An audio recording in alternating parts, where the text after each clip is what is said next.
All right, here we go. Um, this is going to be the one-shot session of The Beast of Mar. We're going to start off quickly with an introduction to the world, and then we'll go from there. So, welcome to the world of Braemar. It's a world filled with wonder, beauty, life, and death. Your journey, like many before it, begins on a quiet evening. You are in the city of Mar, the powerhouse fortress city which governs over the northern lands in the country of Bradum. The children have already been called in from playing in the streets, many settling down to eat their dinner after a long day. A few vendors are still packing up their wares, some still heading towards home on the outskirts of the overpopulated city. Marian guards dots the streets. Many of the guard reserve have been called to service due to the melting pot of overpopulation, making city relations tense. Beings of all walks of life now find refuge inside these city walls. Untold dangers taking back the wilds, forcing farmers, merchants, and adventurers to seek the safety of Mar. So the first thing I want to know is, where are you in the city of Mar? What are you doing? Introduce your character by telling us what he or she maybe just finished doing for the day, what they look like, what's their race, what are they all about? Oops, sorry. And we're going to go ahead and start with Ian. Okay, my character is Durgan Flametender. He is a mountain dwarf. He's a paladin. He usually is wearing his splint mail armor. He carries a large warhammer on his back. He has a hand axe and a dagger, one on each hip. He also carries around a big shield. He doesn't usually carry it around when he's working, but right now, because he's just finished working for the day, he's helping to build a new temple in the city to the god Torm. So after he finishes working for the day, he usually likes to go and spar with some of the other local acolytes of Torm and the devoted followers of Torm, since Torm is a war god. So he would be out in the yard right now with them, shield up, trading blows back and forth, doing a bit of sparring. All right, cool. How about you, Simon? Where is your character? What is he doing right now? Mr. McWobbles is a halfling with red hair and a lot of body mass for a halfling at least. And I would be at a playing den right now and trying to con some unlucky people, but not succeeding so much as I've wanted to.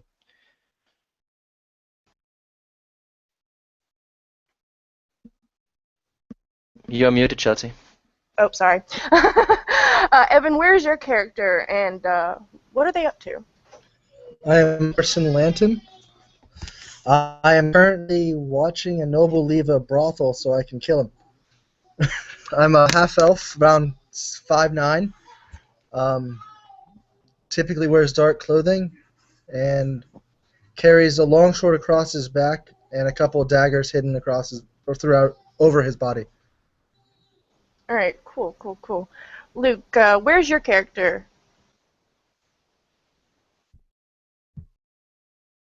Oh, did you not? I'm sorry. Luke, where's your character? Computer problems. No worries. My guy's name is George Cavernheim. He's a hill dwarf who owns a bar and bar/inn in Mar, known as the Everbright Griffin. And he would right now be bartending, listening to the needless amounts of townsfolk with their problems. All right, cool. What about you, Ryan? What is your character up to right now? What time did you say that we were? We're in the evening. Was in the right now. game, so I have. Yeah, the then I would be wrapping closing up. I would be closing up Shiny Things, which is the merchant shop that I won partially won in a game of chance, and I'm probably going about town to get something to eat. The character is a let me see if I can say this right. It's an Aarakocra, which is a humanoid bird. It's based off of a golden eagle, essentially, for colors. And I would be searching for something to eat, it seems. All right. So as you guys are kind of going about your evening routines, and it's a very typical day for you. The weather has been kind of fluctuating lately. There's been these strange fogs creeping into the city around this time every night. But tonight's a little different. As you guys are going about your business, a dreadful sound just rips throughout the city. This horrible groaning. The daily motions come to a stop. Vendors are frozen in their tracks. People are sitting with forks in hand ready to eat, and it stops. People in prayer freeze in time, and then silence follows, heavy in the air, before an almost unimaginable boom cracks in the distance. That horrible, god-awful groan of hot air comes again, followed by the crack of stone giving way to brute force. People flood from their evening stations to the streets.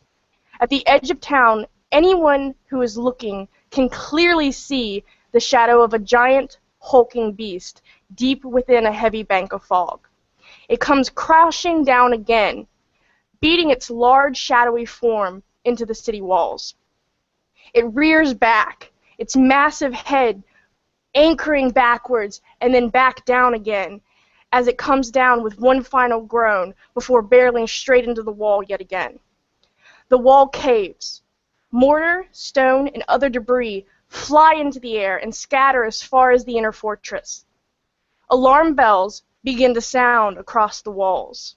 Shouting, orders being barked. You can see those guards that were scattered across the street rush into motion.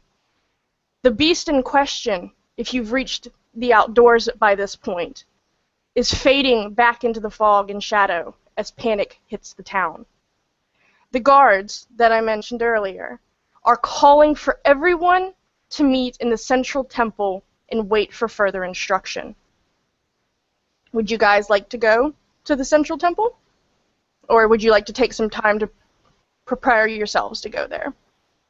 Yeah, Durgan will rally these guys who have been just kind of sparring with him, tell them to gather up their things, and he's going to take them with him to the temple since they're probably better armed and armored than most people in the town.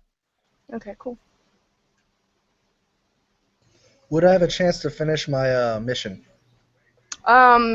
If you want to go quick, I mean, that's your choice. Absolutely. Then I'll finish my mission. Okay. And then afterwards, you're going to head in, so you might be a little later than everybody else. That's fine. Okay. Mac Wobbles would try to grab Gilly, his fosterling, and make sure that she is in safety as well as he is. Okay. What about Ryan and Luke?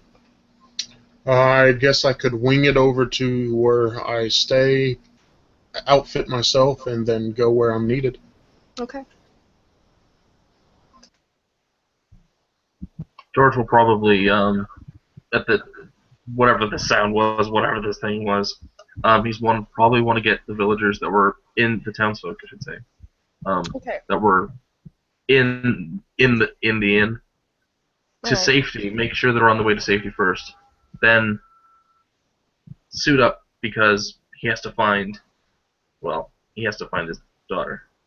Okay. Awesome. All right. So McWubbles, George, Durgan, and Kajin, you're all going to reach the center temple around the same time. Evan, you're going to kind of come in when I tell you to, so you're not going to hear everything. So as the four of you guys reach the central temple, all walks of man, rich to poor, the native Marians to the traveling nomadic peoples who have taken refuge, have gathered in this central temple of Mar. The courtyard is overflowing with people, as eyes turn to a shouting guard who has climbed the stone walls to address them. He calls out over the chattering crowd, and it takes several moments for everyone to quiet down enough to hear him.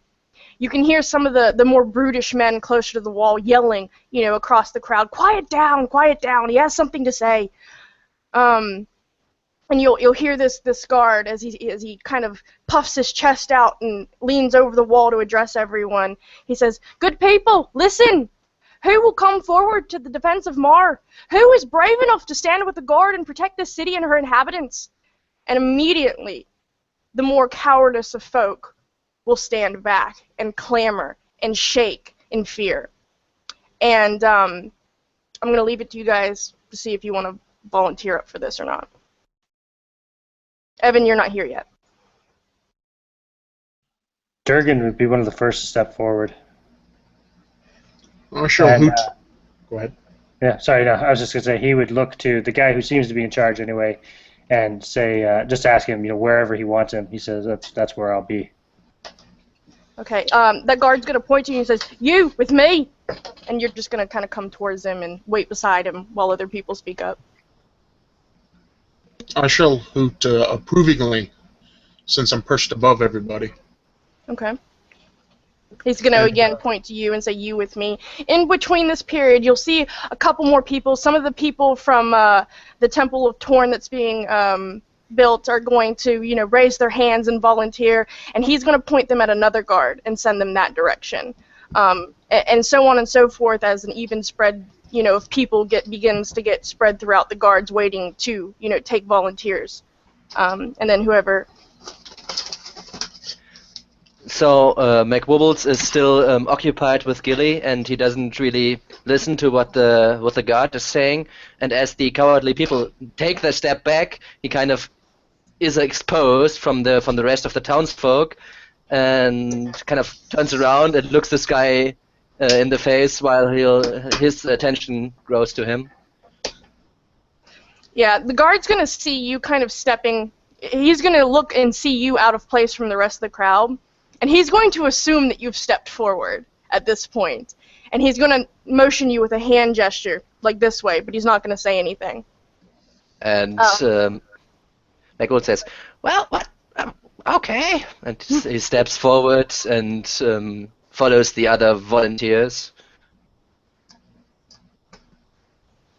Right. At this point, if nobody else is going to speak up, Evan, you're going to be just reaching the courtyard right now. And he's going to shout out, "Is that it? Is this all that will stand up for the great city of Mar?" How much does it pay? He's going to shoot you a dirty look. And he's going to hold his tongue and he's going to say, "Well, that would be up to the commander of the guard, Barclay." Well, let's have a word with him, and I'll get back to you. Okay. So would you go with him to Barclay? I would. Okay.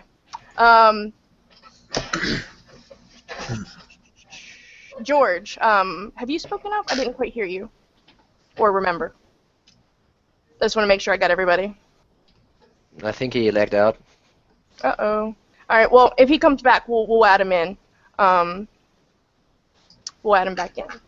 So, the guard has gathered you 5 specifically, hopefully Luke as well, and he's going to start leading you through the streets. You can see that other volunteers, there's really not that many. Out of the sheer mass of people that that were in that courtyard, really only a handful of people volunteered to help in the aid of defense for Mar. And you can tell that maybe there was a quick plan hatched, and some people are going one way, some people are going another, and you're going this way. You're gathered in the ruins of a recently destroyed watchtower. There's enough of it left. Sorry, one second. My stuff got all messed up. There we go. Okay. There's enough of it left that the bottom floor is intact. You can see, the ceiling in part of the second floor is there, but there's just a giant gaping hole, and you can see the evening sky as the sun is setting, in the distance. The commander of the guard, Barclay Armstrong, is pacing back and forth. You know this man for his renown in keeping the city and fortress of Mar safe. Today, he is in a chromatic and finely etched armor, except it is now dented and stained and but a shell of its former glory. Much like the man wearing it, his eyes are tired, and there is a distant scent of death emanating from his person. He stops his pacing, seeing the last to arrive. He mutters under his breath and takes a long look at the small group, and then glances at the foot soldier who has one by one brought you all here. And he's going to say, "Is this all you could find?" And the foot soldier will nod at him with a grim line replacing what was once his lips. "Yes, sir. These were the only ones who volunteered from the safe hold in the center of town. The rest were too afraid of..." And his voice will linger off, a violent shiver racking his body. "Afraid of the beast that took down the walls." Barclay will eye the group. He's looking you up and down. He's assessing you and your worth. And he's going to look specifically at one of you, and he's going to say, "You there. I remember you. You're the one looking for his daughter, aren't you? I'm glad to see a man with motive there." And I believe that's Luke. And I don't think he's here to answer that, so we're just going to assume that he's quiet. He's going to kind of look at the rest of you again. And he's going to frown. He's going to say, "I won't lie. We have no idea what's beyond the wall. The fog came first, but anyone who would have seen anything has died when the wall collapsed. Those guards are buried under mortar and stone." And he's going to resume his path, and you can see his footsteps wearing a line in the sand and debris that has kind of crumbled to the bottom of this tower. And he's going to say, "But there is something out there. It was massive. Nearly the whole town could have saw it. Then, just as fast as it appeared, it was gone. We need the guard here in town to protect the people. But if you're so willing, we also need someone out there beyond the wall to perhaps track down and kill this beast before it strikes again." And I'm going to open it up for people to talk. I asked your associate before I came, how much are you willing to pay me to risk my life for this city? He's going to make a deep guttural sound in his voice, deep in his throat. He's like, "Well, I suppose I could pay you the average guard's wage for the amount of time that you're out there." Their average yearly wage? I'll pay you the average daily wage, but that's as good as you're going to get out of me. And how much is that? 50 gold coins a day. And I get to keep what I find. All is well, yes. Done. Durgan just kind of scoffs and spits in the ground and rolls his eyes. He's going to notice your gesture. He's going to kind of raise his eyebrow like, "Is that towards me?" Bloody mercenaries make me sick. Gotcha. It's all about having a good fallback plan. Not everyone lives forever. At that note, I would like George to step forward a little bit. Okay. While you were gone, you have a daughter that you're looking for, correct, George? Indeed. Okay. When you were kind of in and out, the commander of the guard, Barclay, knows you previously because you've spoken to him about your missing daughter, and he just mentioned that he knew that about you. He remembers you. George will look at his captain acquaintance friend and be like, "As long as I find my daughter, I don't matter. It doesn't matter to me how much anyone is paid or anything else. As long as I find my daughter." He's gonna nod, and a very, very sincere look of understanding is going to come across his features, and he's like, I'm glad to see a man with purpose here." So Mr. Wobbles would ask, Well, do we know where this thing came from? And did anyone see it in close enough to give us a description? All right. As you say that, another man is going to kind of pull from the shadows as if he's a part of it. And he's going to go, Yes, yes, Barclay. Let's send the only people in this city willing to help us off to die. That's an excellent plan, of course. And this character is also very well known in this city, and this is Finley Darrow. He's going to step forward. Dark black and burgundy robes adorn him. They're very regal, and you'll know that he is the head librarian of Mar, a very prestigious position in this city.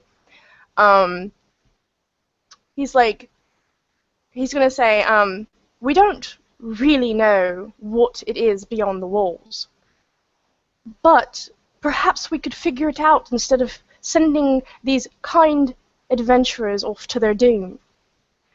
And he's going to suggest a plan that goes along the lines of, perhaps you, brave people, could go to the wall, investigate it, and tell us, for we do not know.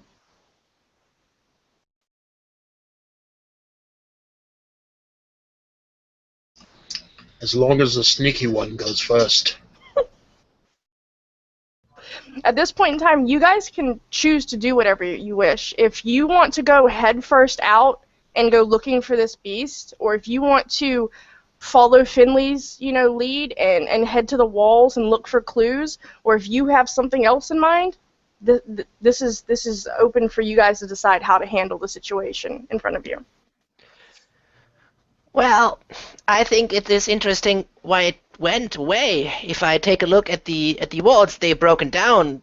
It managed to do what it came from, but what sent it here and what called it back? I think these are the questions that need answering. So let's take a look at the walls. That would be my way to do things here. How far away are the walls? You are actually right at the precipice of the damage. You are on the first watchtower that isn't completely destroyed, so really all you need to do is walk a couple 100 feet out and you're going to be at the main damage source. And we're talking about probably, do all of you guys know acres? The measurement in acres? Yes. It's probably about 4 acres worth of damaged wall. Well, it's right there. Why don't we just go look? Sounds like as good a place to start as any. Okay. Barclay's going to kind of, and he's going to storm out, and he's going to mumble something along the lines of, I'll just find somebody brave enough to go out there myself then. And Finley's going to just kind of have a bit of a smug smirk, like, told you so. He's going to go, very well. If that's what you choose, be on your way then. You may want to stay ahead of me, mercenary. I don't do sneaky. I'm wearing splint mail and... You have no reason to believe I'm not of the most moral, upright approval as you are, good sir. I just happen to have some money in order for me to risk my life. So Finley's going to take you as far as the main source of the damage of the wall, and he's going to leave you there. At this point, you're going to see rubble and debris and blocks of stone toppled over, one on top of the other. It's a complete and total wreck. It would take months and months and months to rebuild what was just lost. Excuse me. So if you would like to take a look around, be my guest. Is it foggy right now, or is it clear? When the beast receded, most of the fog went back with it. The thick, I can't see my hand in front of my face, fog has cleared, but it's still hazy.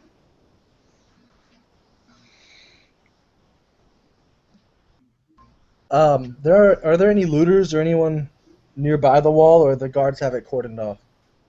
Right now, you're going to see a couple guards spotting the area, but for the most part, the main force of the Marian Guard is in the central temple and has herded people that way who hadn't already gotten the message to get over there. So you're really, I mean, it's like, it feels like a ghost town around you right now. Well, Go ahead. can I see what? Can I go past and see if there are any footprints or anything like that beyond the wall? Yeah, you can go forward. If you want to roll do you want to specifically look for footprints, or do you just want to look for clues? Clues in general. I'll roll an investigation. Okay. I have a Go for it. +7 to that. While he does that, I would like to take a closer look at where the beast struck the walls and see if there's any residue of, I don't know, hide or horn or something like that. Yeah. So 10. anybody who wants to kind of take a look around and not just stand there, go ahead and roll for investigation, perception, whatever, maybe knowledge of something. Go for it. Mr. You gotta- McWibbles doesn't find anything with a 4. I got a 10. Okay. I'm also going to investigate. I guess I'll take wing and start doing a circular pattern out from where the wall was struck. Okay. I rolled a 2, which with my -1 makes it a 1. So I'm actually like just destroying evidence as I'm rummaging through the rubble. I rolled Okay. a 3 if it makes you feel better. I rolled a 13. Okay. So, Ian is going to, unbeknownst to him, be picking up these weird cylindrical wooden things. And he just has no idea what it is. He's tossing them back over his shoulder. That's junk. And, oh, excuse me. Arson is going to kind of catch his arm as he's about to check another one. And he's going to go, whoa, whoa, whoa, wait there. What do you have there? And you're going to see the items that he's chucking over his shoulder are actually pieces of ballista. It's garbage. Here, you can have it. This garbage shoots big, big arrows far distance. You understand? Kajin, you're going to actually find something that nobody else notices. You're kind of digging through the rubble a bit, or you can see you're high up. You're kind of circling around, and you're going to see that off a distance from where your group is looking, there is a hole in the ground, and it looks to be caved in. When I see this, I'll relay the information back to everybody else. Look, hole. So at this point in time, Arson has found pieces of ballista, and you have a hole to investigate if you so choose. Or you can continue to look around. Since Mar is a big city, has it also like defenses with ballista, or came they from exterior, from outside? These are splintered as though they have struck the wall. And you will know, if you've been in Mar for any length of time, that it is famous for its metal defenses, not wood. Okay.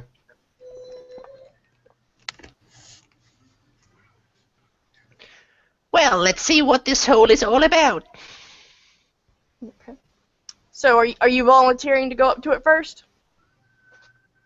Yeah, I make a few gestures, and the robes I wear kind of stiffen a little bit, and then I slowly move up to the hole. How big are we speaking? Is it like a hole of like a golf course, Kind of or is it manhole like sized. Manhole Okay. sized.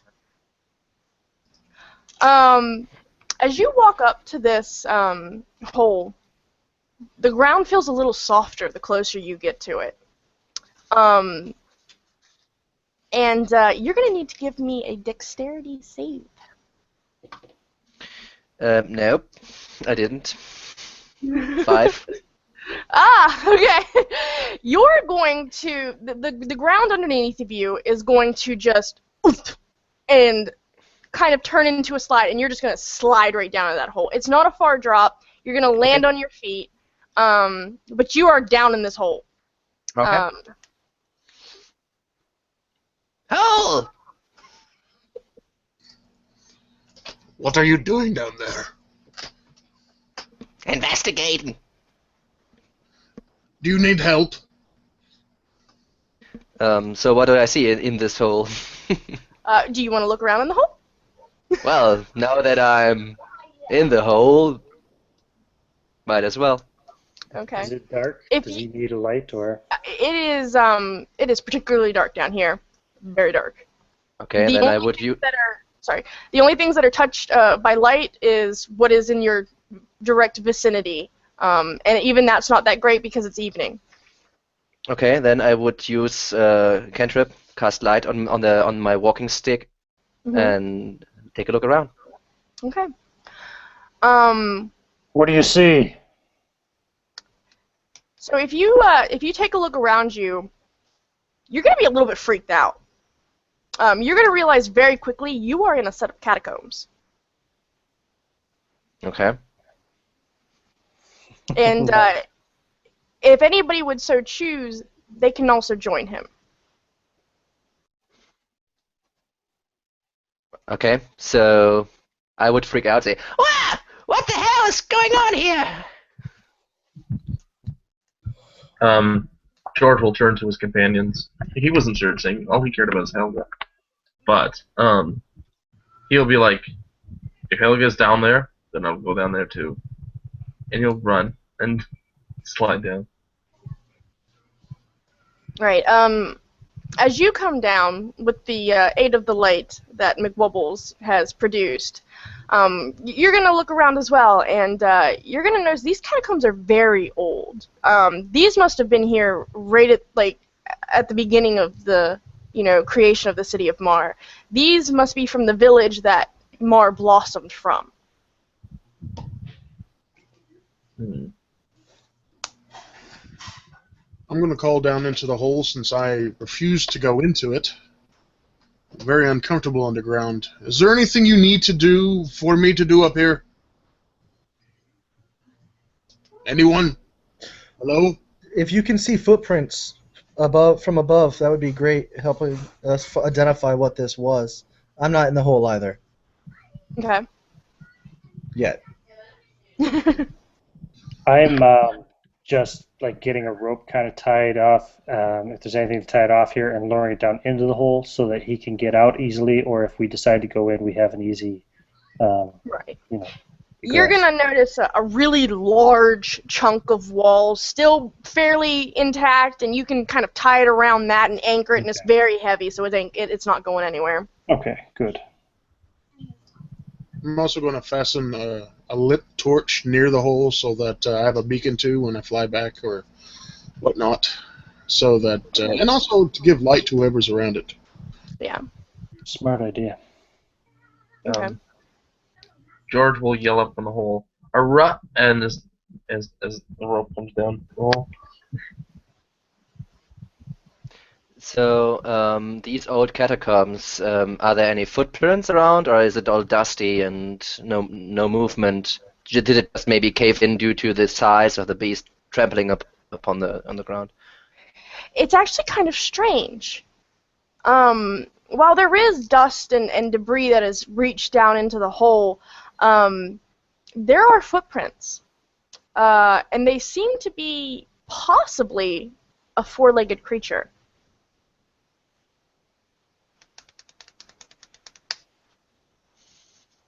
Mm. Is there any more information I can deduce from the footprints? How big it was? Other than Perhaps for roll for it. If you want to, 11 plus okay. whatever you say, yeah. Depending on the roll I have. If it's intelligence, it's 12. It would be just straight flat intelligence, yeah. Yeah, then it's 12. These are gonna look really strange. Okay. It's definitely not a creature from around here, so it's definitely not a wild creature from the woods that just slipped down in afterwards. And there are several different animals or creatures or whatever it is. They look to be overlapping each other. And then there's also, you're going to pick out two very large upright humanoid footprints. And they are leading deeper into the catacombs, away from the wall. Is there anything down there? Are you done crawling around the hole?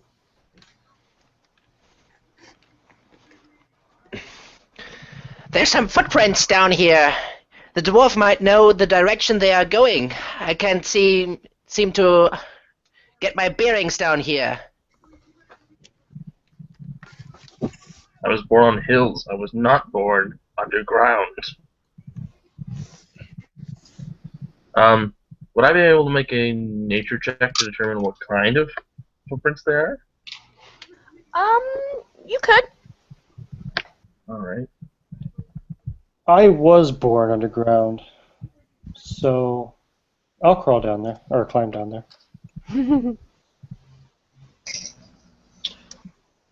So what's that roll gonna be? That would be, for nature, would be a 20. Okay, you're gonna definitely know. The four-legged tracks look very much like a quaggoth to you, but it seems to be a little scattered, as though it's forced down onto four legs instead of its normal two. The two more humanoid footprints are going to look like ogre footprints.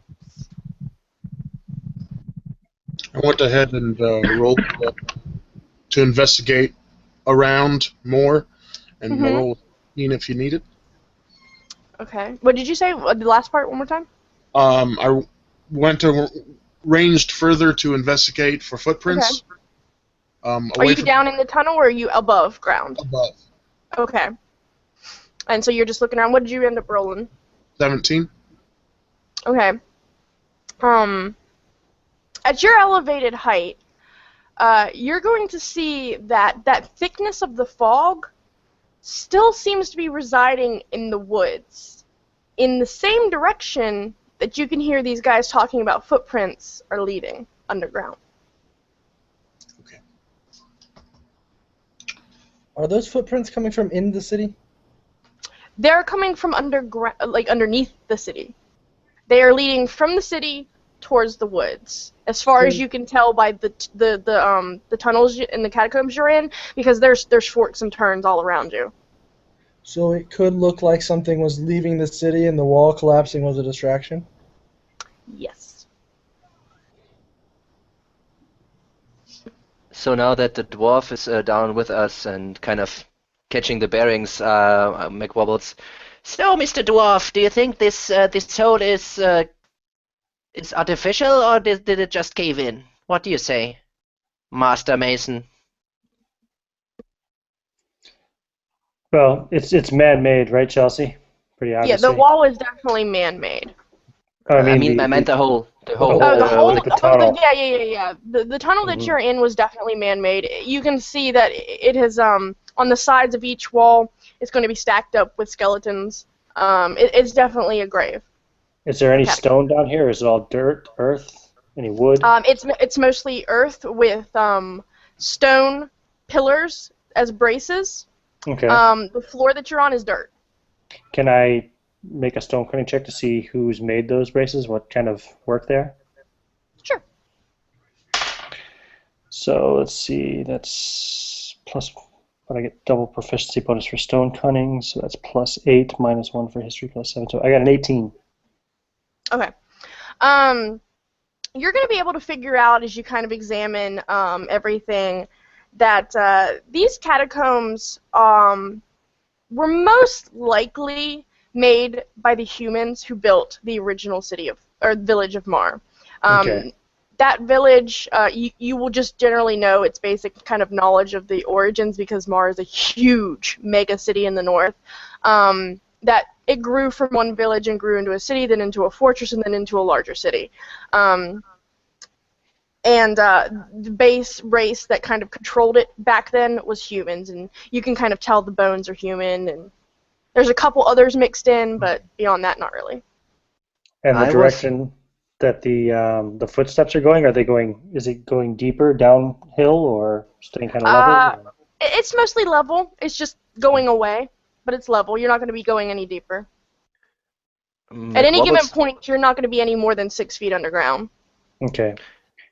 McWobbles was more like intrigued by what made this hole. Was it just a random hole? Did something dig the hole, or was Okay. it like a tunnel before, like a drop, something Oh, like that? If you look around you, these footprints on the ground are going to be very telling, because not only are they leading towards the forest, you can see that they came from the city. Like, they seem to originate from where you're standing in that general area. just They when they kind of drop turn through in the a hole. circle as they drop down and then head off towards the forest. So it Okay, looks so like they, one of they them did, just dropped so the down here. tunnel's done. And the tunnel is, for as far as your question, it looks to be collapsed from the wall falling on top of it. Okay. Like, it shouldn't be uncovered. Okay. Does that answer your question, Woobly?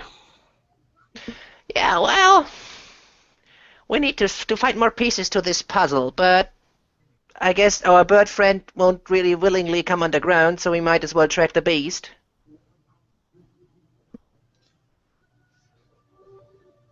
What do you say?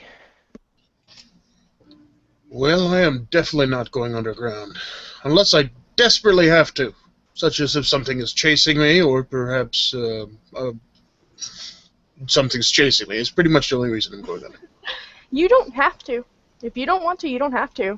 But I will range out till I find where the concentration of the fog is, and I'm assuming that that is where whatever cause of this still is. So I shall range out until I can get an idea of how far away it is currently. Okay.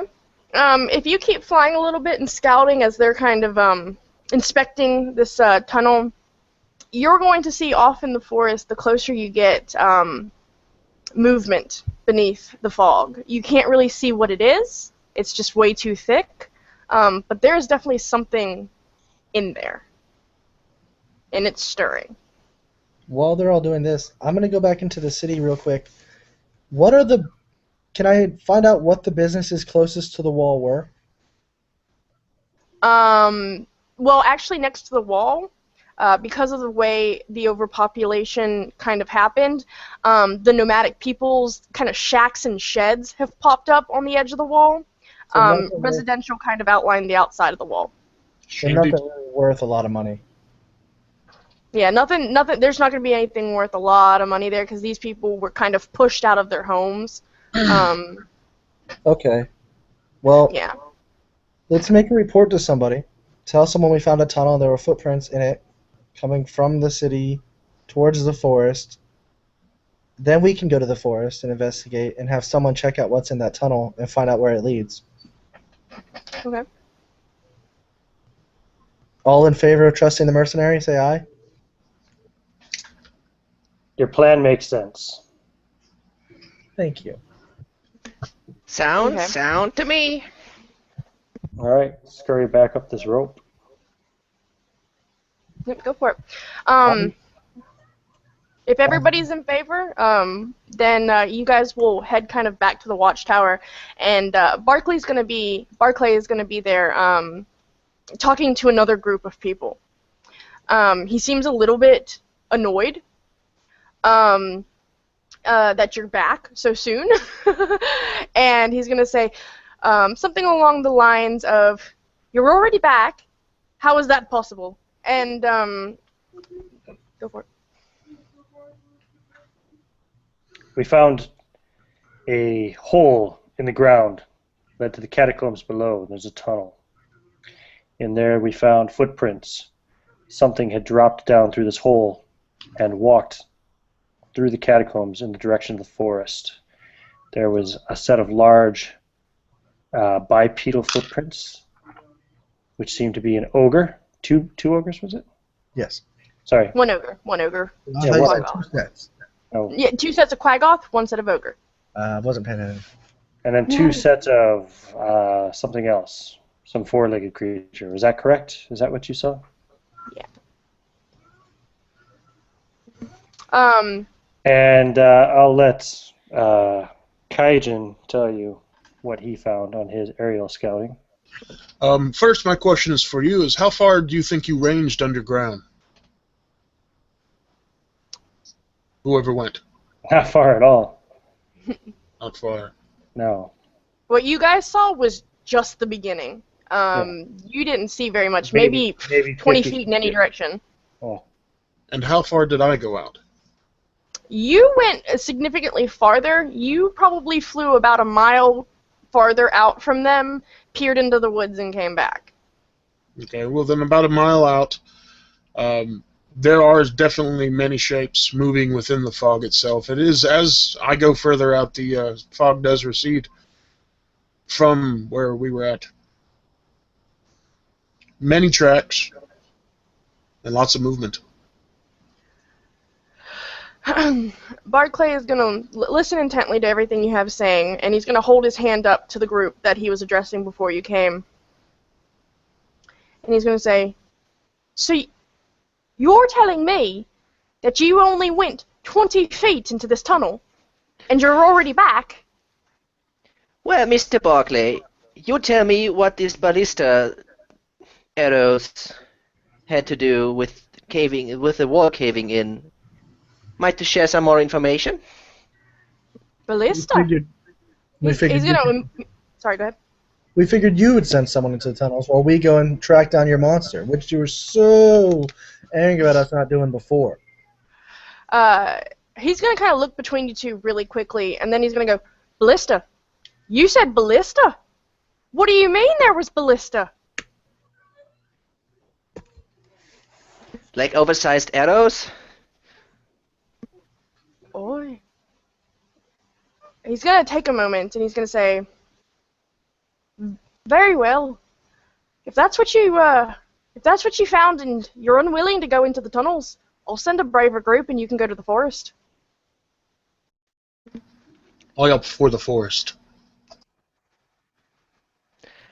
I'd still say that the beast is a little bit more dangerous, but let's head for the forest and see what we find. I'm brave enough for the right price. Ah. Then you go explore the tunnels, Mr. Dwarf. I'm more than willing to lead a party through the tunnels. As am I. Barclay's going to say, well, you're definitely going to need to stick together.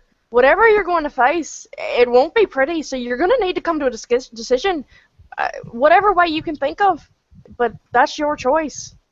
We don't have time like this. We need people out there immediately. When I was out there, I did not see a single other person other than our group. So what is this need for others out there when we're doing all the work? Barclay's going to raise his brow and he's going to say, do you not see the group standing right next to you? I need to know so they know where to go as well. I have forces moving around the city trying to figure out what's going on. Send them to the If you tunnels. guys want your guard's wage, I suggest you earn it. Send them to the tunnels, and we will go to the woods. That's fine as long as your whole party agrees with it. It seems to be the consensus, considering some of our party will not go into the tunnels. Very well. Yes. Into the forest with you. He's a little chicken, but that's okay. A big chicken. I mean. No offense. All right. Very well. And he's going to look to the other group. You group there. You go to these tunnels that these people found. I'm sure you'll come across them. You go figure out what's going on down there. The rest of the lot of you go to the forest. And unless you guys have anything else to say, I will lead you into the forest. Before we go, as a party, I just want to get this out. This is really bothering me. None of you have any reason not to trust me. I would like the spitting to stop. And I'll point at the dwarf. And if everyone could just play nice, that'd be great. I have no problem with you. Thank you. And I can't spit. I've tried. It's not that I don't trust you. It's just that I don't respect you. Yeah, he's working off of a role play from when you asked for money. His character just doesn't like that. That's all. Oh, I know. That's why I'm addressing it. This is in Okay. game. It's not like out of game. Oh, okay. Oh, I'm sorry. That's why I said I pointed at the dwarf. My response was in game as well. Yeah, I got that. Will you help me find my daughter? Sure. If she's out there, I will definitely help for that. And that is all that matters to me. Well, you're three heads bigger at least than me, so. Yeah. Well, I just you're a need big to folks. stop. I just need to stop home first. You need to stop home first. Oh, we have somebody that needs to stop home first. Well, very well then. We'll just stop everything and wait for you. I'm sorry. Good. And then he'll leave.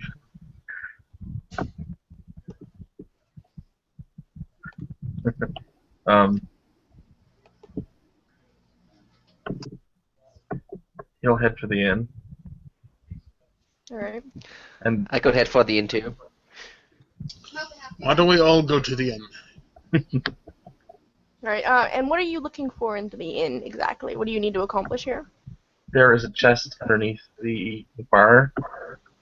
And he will, he has something in there he needs. Okay. I'm So gonna- are you just gonna pick this up and head back out? Yes. That's the idea. It's a pair of gauntlets, aka my uncommon item, which is gauntlets of overstrength. All right. So you follow him back to the tavern. Maybe you take a couple drinks or a shot to kind of steel yourself against whatever you're about to face, and you're gonna head right back out. You're going to find a very well-worn path. It's a merchant's path.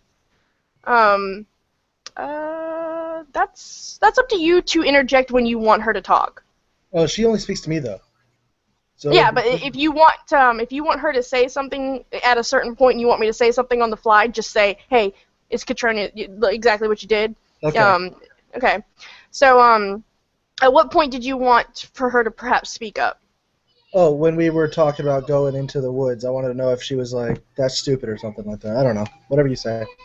Well, for you, you're going to hear this very light, melodic little girl's voice in your ear, and she's going to say something along the lines of, "Well, mister, are you sure this is the path you want to take? Perhaps it's not." But that would have been about what she said at that point in time. She knows me so well. Yeah. She's become this person that you talk to in your head. You kind of have become accustomed to each other. She kind of understands your way of thinking at this point.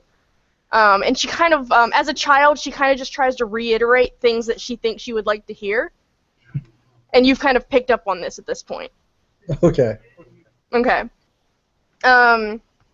So you grab his gauntlets and you head back out, and you are on a pretty well-worn merchant's path, and it's heading directly through the center of the woods.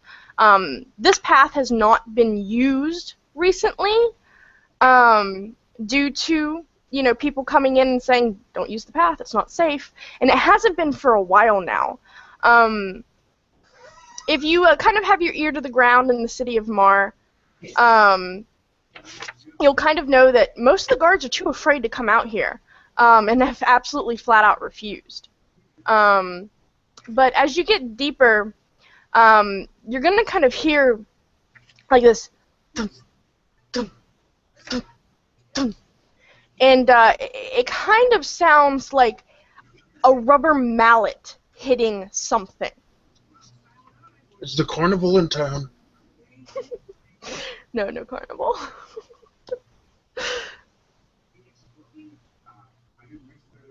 So if you guys would like to investigate it, or if you'd like to continue down the path, that's up to you. I will make a stealth check when I hear that noise. Okay. You mean you're gonna roll to go into stealth, or are you just gonna go into stealth? I'm just going to go into stealth. I don't want to... I hear banging. I'm walking towards it.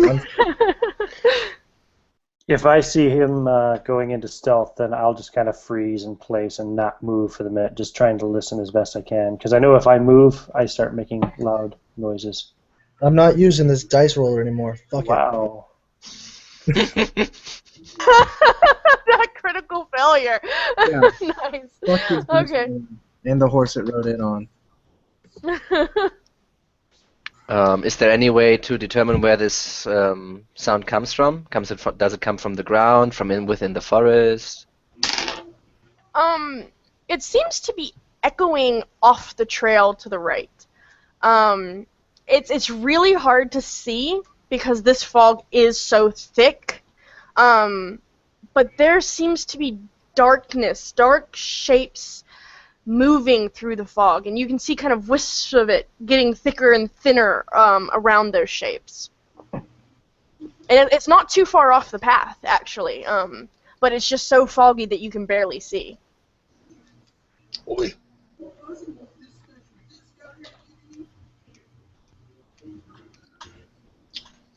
I will. I will not whisper. Do you see anything? Not from above.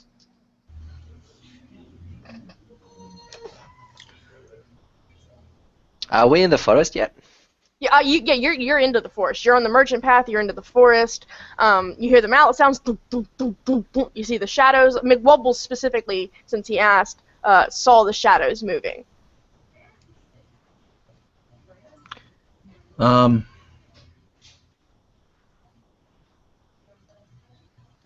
Well, I would try to hide again. But He didn't say. He didn't answer. Maybe he's in trouble. Yeah, that's what I was waiting. I was waiting for McWubble's answer. Oh. Okay, sorry. Well, there's some shadows. I presume these are spirits of some sort. I don't know. As you guys talk, and not so quietly, that boom, boom, and you see those figures, if you're still looking, McWubbles, stop. And you can finish one more sentence, and then we're going to roll for initiative. They stopped. Sounds alright. To anyone All else, right. it sound like the beat of a drum? Like a marching drum? yeah, now they're about to tap charge. Alright. I'll draw my weapon then and pull my shield down off my back. Okay. And start marching in that direction where my allies disappeared to. Okay. If you guys could roll for initiative right now, that'd be awesome. No, it really won't. I'm on 5. All right. Durgan has 5.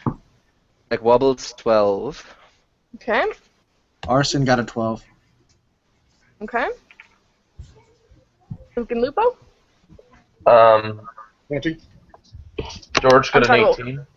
Okay, George has an 18. What did you say, Kaijin? 20? 20. Okay. So let me real quickly grab out my dice that I did not have prepared out because I was so into the story. Oh god. Alright. So through the fog, you're gonna notice fairly quickly that these shapes are pretty massive. They're standing probably about 9 feet tall. And there are 2 of them hulking towards you. Bipedal? Bipedal. 1 second while I do the initiatives real quick. Giants. Alright. Lupo? Sorry, Kaijin? You're gonna kind of be the first to notice these 2 hulking ogres appear from the fog. And they are just like, and they're making these guttural noises in their throats, and they're stamping forward, but it doesn't seem natural. And you're gonna have the first go. Well, since I'm in the air, circling our group, Mm-hmm. see these. Obviously, I scream out ogres, 2 Mm-hmm. of them, point in that general direction. And a question for GM: can I withhold my action other than saying that out loud? Yeah, I mean, we can hold your action, and you can actually cycle back to the end if you want to. If you want to like interject in between somebody's turn and hold your action, I'll allow you to do that. But you can't double up actions. Like, Oh, everybody's turn has to finish. You know what I mean? All right, I'll go actually at the end if it's all right. That's fine. The next then would be... Oh, hold on, I have a tiebreaker. Hi, Ian, how do you handle tiebreakers when you have 2 tie-breaking initiatives? Usually you just let the players decide who wants to go first. Okay, then this is going to go to George. Would you like to go before or after the ogre? I would probably like to go. All right, then you're up first. I didn't realize that one of the creatures was tied, but that's okay. In the case of a tie with the GM usually gets to decide, but that's all right. Well, I'll go ahead and let him go first. That would have been my decision anyway, so. George will look at these ogres with absolute hatred in his eyes, like, I want my daughter back! And he will target one with his hand, and he will cast blindness deafness on the first ogre Mm-hmm. to blind him. So he has to make Okay. a Constitution Your daughter? saving throw. Constitution saving throw, okay. He's gonna get a 10. Is that successful or failed? DC is 15, so... Okay, so that is a failed. So he is blinded? Yep. For 1 Okay. minute. For 1 minute. Let me write that down. That's 10 rounds. Okay.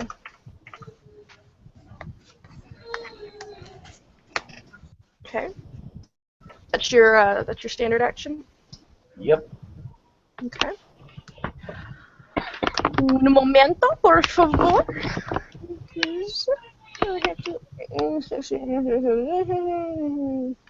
Okay, got it. Next up is actually going to be not the ogre that you blinded, but the other one. And he's going to come barreling out of the woods, and he's going to come across the first person he sees, and since that was you,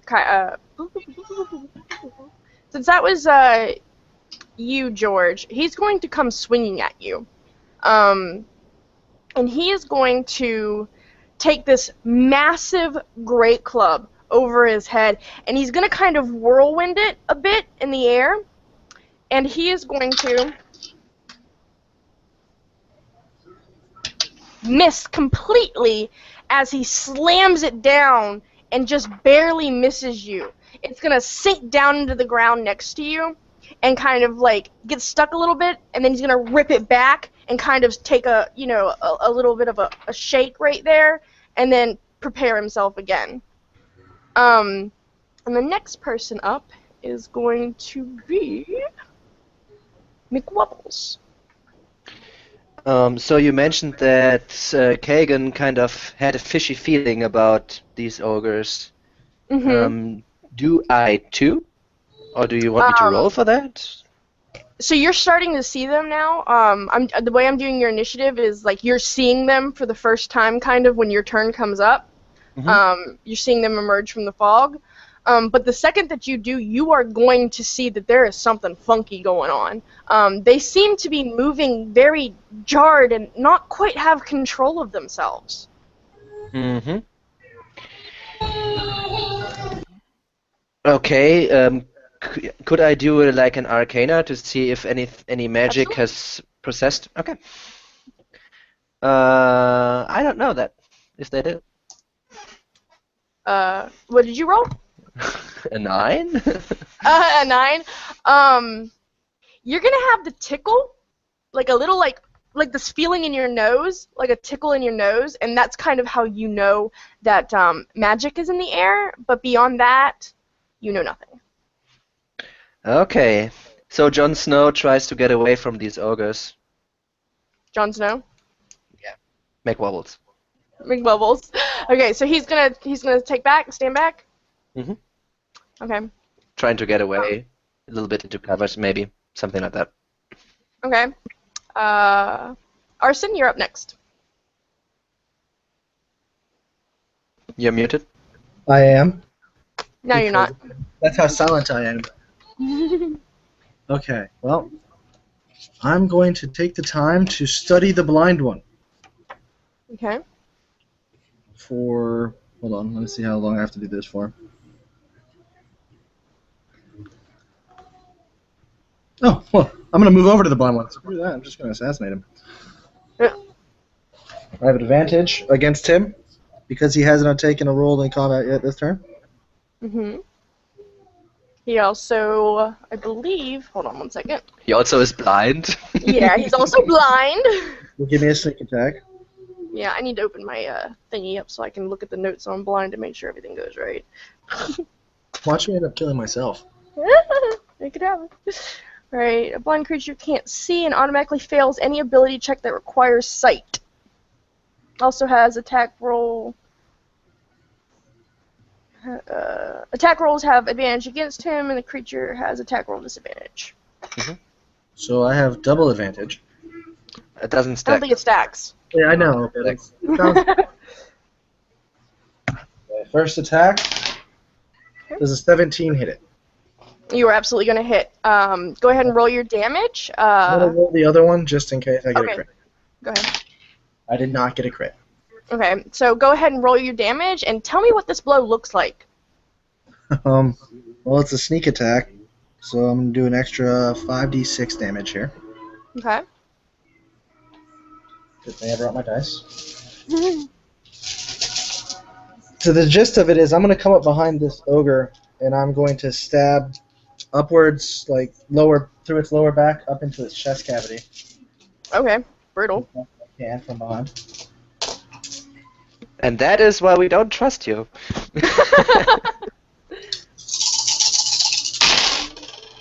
Are you fucking kidding me? I rolled 4 1s, a 3, and a 2. Okay, what's that total? My total is 9. Plus Okay. 13 points of damage. Okay. Are you... I'm sorry, what was the total? 13. 13 is your total, okay. Changing these dice. Okay. So, you're gonna feel that blade sink deep. And the ogre's gonna kind of jerk and jar away from you and kind of grunt in the back of his throat, but for the most part, he's alright. He's not doing too bad. Yeah, I can imagine why. And then we're gonna. Ooh, my camera just unfocused. Oh, hold on. Okay, It's that just hates the me. booze. Yeah, it's all blurry. Durgan, you are up next. Okay. How far away from me is this ogre? You're at the point. If you're standing fairly close to your buddies, are you? Well, yeah, I mean, I'm the slowest moving one, but I try to stay Okay. as close to him as I can. You're going to see the combat begin, and you are no more than about 5-10 feet away from this action. You're really well, close. fine. That's good, then I'll run right up and bust him in the knee with my warhammer. I'll try to. All right. In Yeah. fact, I get 2 attacks. All right, cool. So And are you let's going see for the here. blinded one or the non-blinded one? I'm going for the blinded one, the one that the guy just went up and stabbed in the back. So All right. Would that have counted as... would he have counted as surprise for that? I don't think so, since they heard you. Your surprise kind of went out the window. That's right. Okay, well, good. let's see. So I get 2 regular attacks. Okay, that is a 9 plus 8 for a 17, Okay, that's definitely a hit. and the second attack is an 18. That's definitely a hit. Don't forget you have advantage on the attacks Yeah. against him. Oh, you're right. Sorry. So it was an 18 then on the first one. So I rolled a 9 and a 10. So the second attack I rolled a 2 and a 14. So that would hit again. So it's just 2 hits. Yep, you are Go for actually going to hit with both. And what are you doing? How do you go after this guy? Well, as I'm running up, and first I'm doing horizontal swings. So the first one's going to hit him right in the right side of the knee. Well, Mhm. hit the right side from where I'm facing him anyway. And then the second one's going to come around on the left side. Okay, and how much damage are you going to do? I'm going to figure that out right now. The first one is 5 plus 4 is 9. And the second one is 7 plus 4, 11. So a total of 20 with those 2 hits. I also, since I'm a shield master, I'm going to try to do that shield maneuver. Yes, if I take the attack action on my turn, I can use a bonus action then to try to shove a creature within 5 feet with my shield. So I'm going to try to shove him. Okay. What does that do exactly? I can't remember what the action shove does. I think it just pushes him back. I don't think it knocks him down. What does he need to roll against for that, or does it just do it? It would probably be an opposed strength check. All right. Makes sense to me. He's gonna roll a 20. I got a 10 plus 4, so I got a 14. Okay, so you're gonna bash at him with that shield, and he's just gonna take it right in the gut and kind of look down at you like, that's not impressive. But you can tell he's starting to get tired. He's definitely starting to wear down. I'll say in giant to him then, because I speak giant. I'll say, how's your knee, asshole? You're gonna notice, actually, saying that, he does not comprehend you. Your words seem to make him no angrier, or no calmer, or nothing. There is no reflection of emotion towards these words. Can I make any kind of a check, like a religion check, or maybe an insight, or something to see? He's not undead, is he? You can make a check. You You can make an insight check. Yeah, you can make an insight check. I rolled a 1, so. Oh, God. You're oblivious. He's stoned. Yeah, you think you just got high or something. I don't know. So that is going to lead us, I believe, to our second ogre's turn. And that's going to be our blinded ogre. This is going to be his turn. So he is also carrying a great club. And he's kind of like, his eyes are kind of just like not really there. He can't really see what he's doing. So he's going to swing blindly to whoever is in front of him. And I think the person who is directly in front of him is... actually, it's going to be Durgan because he took the last attack. Yeah, it's totally got to be me. Yeah. So he is going to roll at disadvantage. Oh, he is so going to miss at a 5 and going to miss the shit out of you. So he kind of like is stumbling back and forth, and it's waving back and forth in front of you, and you kind of just lean backwards out of it, and it kind of just sails past your face with ease. And that is going to take us back to Kaijin for his turn. This will be his first turn since he kind of passed. And the reason I passed is because I just wanted to see what the ogres were doing. Mm-hmm. I have no prejudice against ogres. Mm-hmm. They could be friendly. All you look the same to me anyway. The dazed ogre, I'm going to attack. Mm-hmm. Let's see. I have 2 attacks. Let's see. 16. Let's see. Attack. What do you got for the, let's see. Well, I rolled a 16 on one die and a 7 on the other. So it's 16. So the first attack is going to hit. The second is a miss. So you can roll and role play out how that looks with the hit and miss. And then tell me your damage.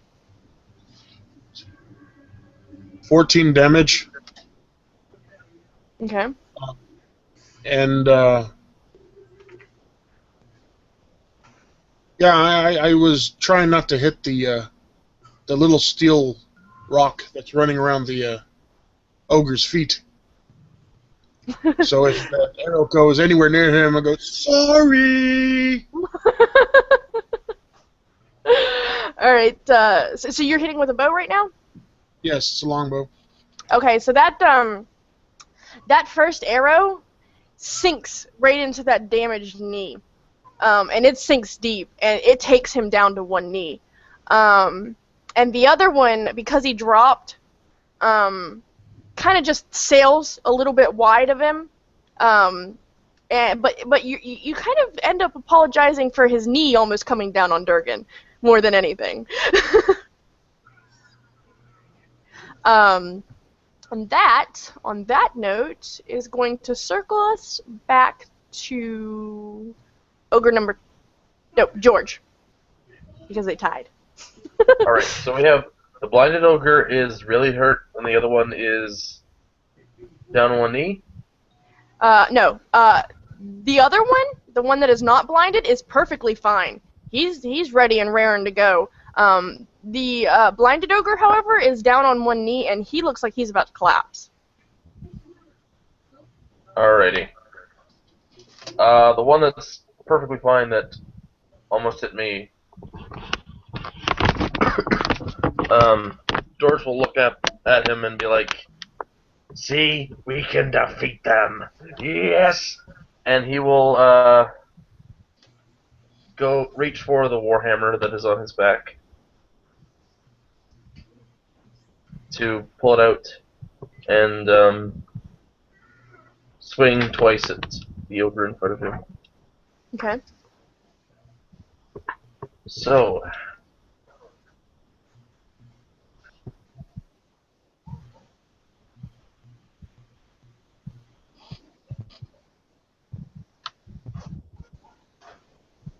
first attack is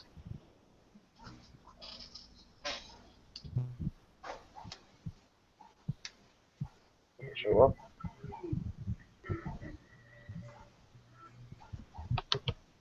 6 plus my strength would be 10 to hit, which probably doesn't hit. No, that's going to be a miss. That's your first attack? Yep. And my second attack is great. Not great at all. What is it? 8. Okay, yeah, you're going to completely miss. Do you want to roleplay that one out for me? Roleplay that one out? Yeah, Alright. roleplay your complete fail. I probably didn't mention it before, but George is a little elderly. He's getting to the later parts of his life, so he'll pull it out and swing it around, but he hasn't been in battle for years. So he's just wildly swinging at this ogre, even though it's blatantly in front of him. He's just missing. Yeah, that ogre, he's gonna kind of just take one step back.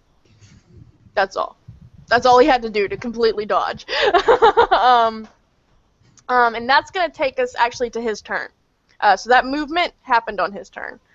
And he is going to continue to focus on you, George. Sorry, I'm bad at character names. Oh, ow. And he is going to drop his great axe and pull out his javelin. And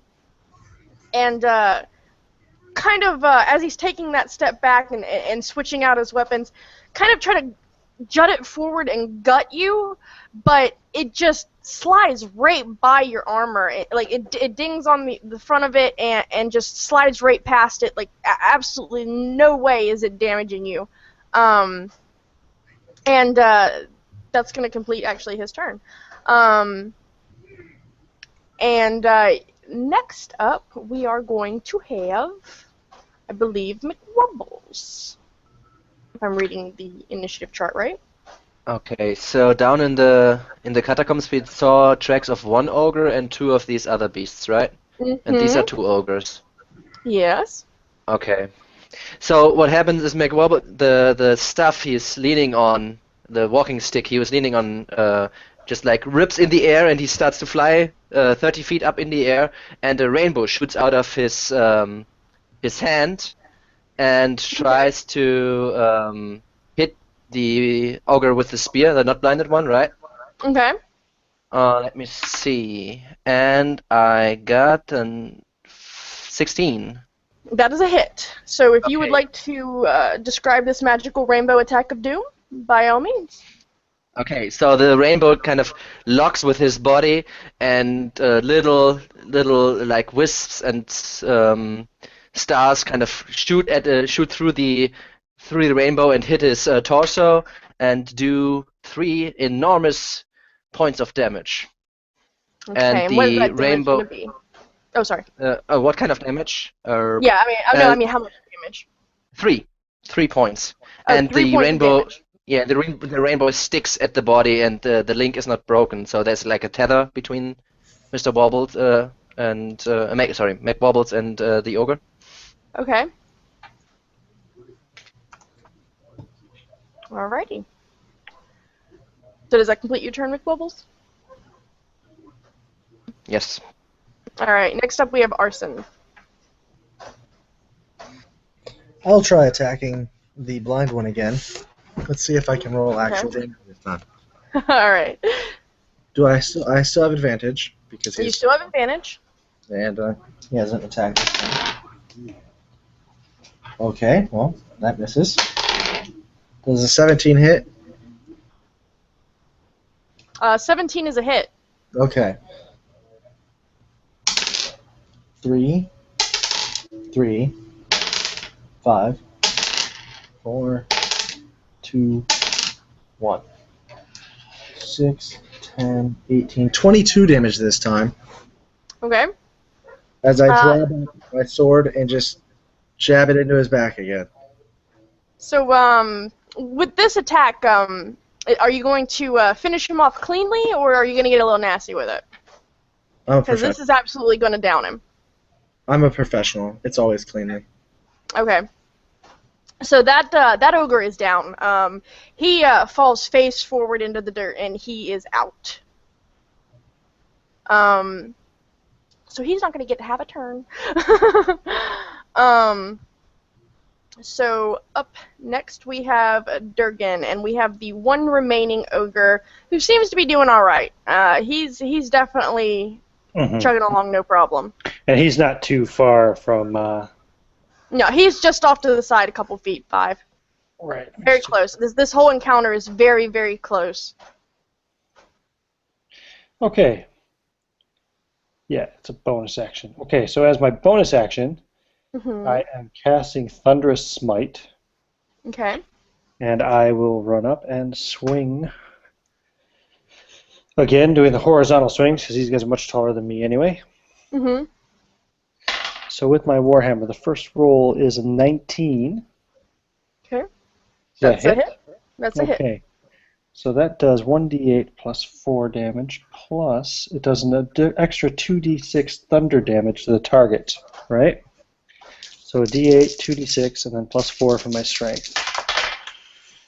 I got a 1 on the d8, and I got 10 on the d6s, so it's 11, 15. And he has to make a strength saving throw, and the DC on that would be 12 plus 2, 14. Okay. Okay, he does not make his saving throw. So what's the damage and effects total? So the damage was 15. Okay. And he is thrown 10 feet and knocked prone. Okay. So I'll step another, because I can break up my movement, I'll take another 10-foot step up to him. Okay. And now I'll do a vertical strike and bring my hammer down on him as he's laying on the ground for my second attack. And that's 15 plus 8 for 23. D8 So plus 4 damage is 6 damage.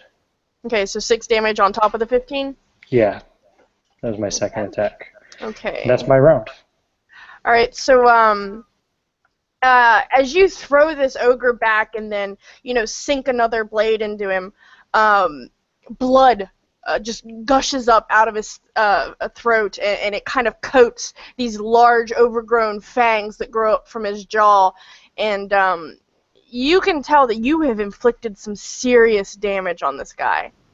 And that is going to lead us to, sorry, Kaijin.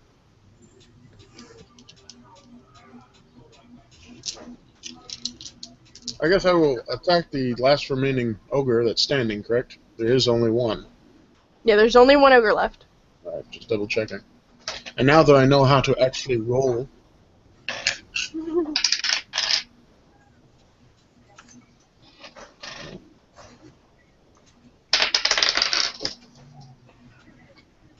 (21 and 24). So, 21 and 24 is your hits? Yes. Okay, they're both going to hit.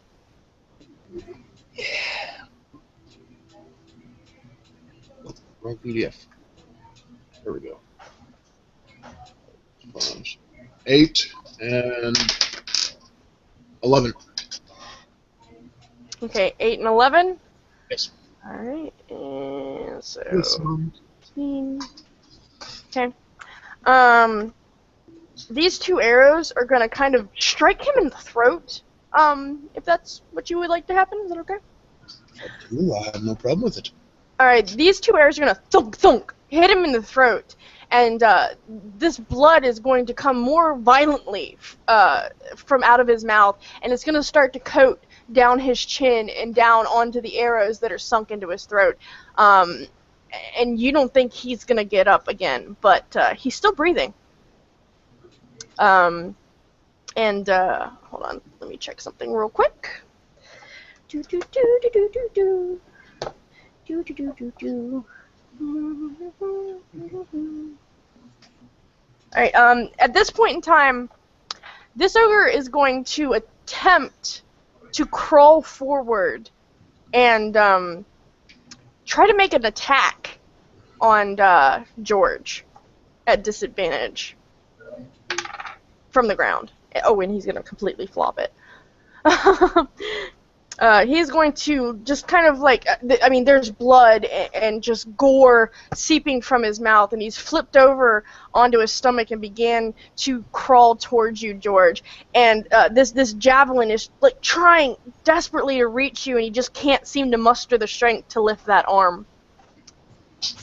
And that's going to circle us back to your turn, actually, George. In my home.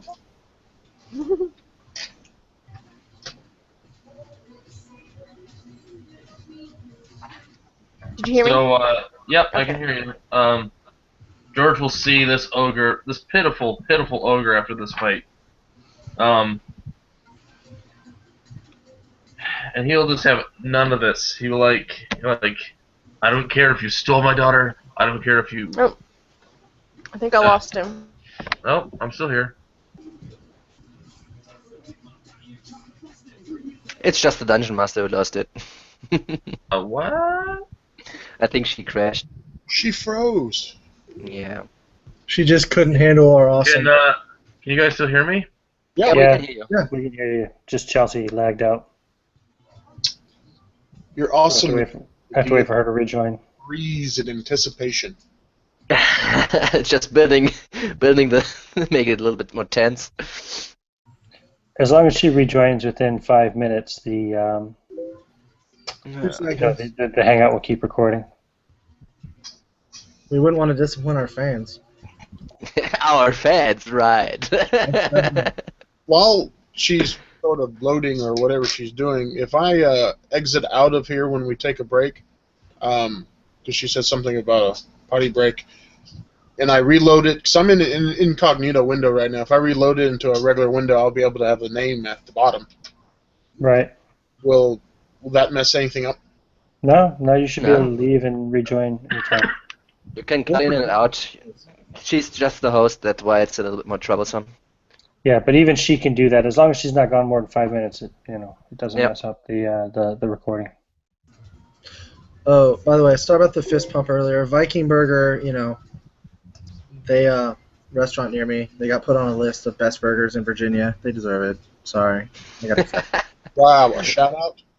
shout out to Viking Burger. Not it wasn't intentional, but it happened. Sponsor! I traded them a sword for a T-shirt. That's how good their stuff is. So I actually need to keep up my drawing thing, otherwise my my window gets mirrored again, as you see here. You said you know how to fix this? No. Yeah, like your window's mirrored. It's not mirrored at the moment. No. But if I close the draw thing, now it's mirrored, right? Oh. You see? Okay. No, it's not. It's mirrored for you because it's showing what is on your screen.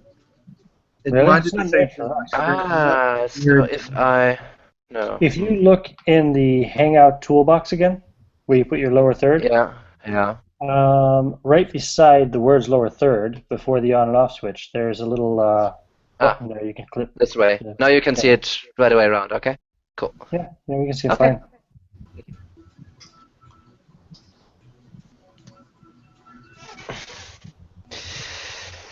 I betcha the monster is hunting the guys who escaped the city underground. Its first tactic was causing the DM to crash. That was Brilliant technique. we can't stop it if we can't fight it. The DM's reloading it. I guess I'll go ahead and try to reload mine real quick. Yeah, sure.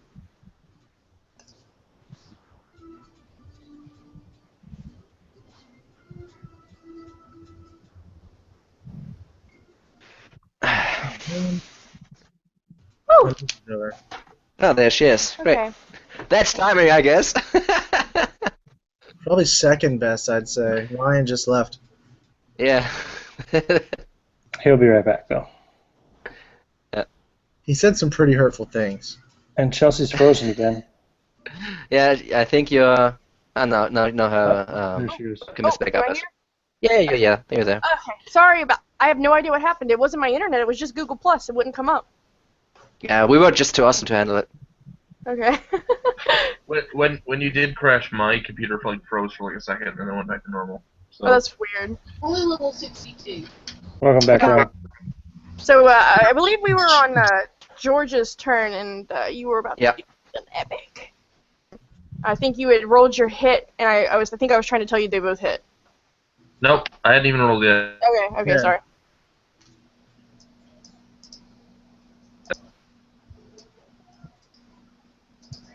All right, I will. Here's first roll.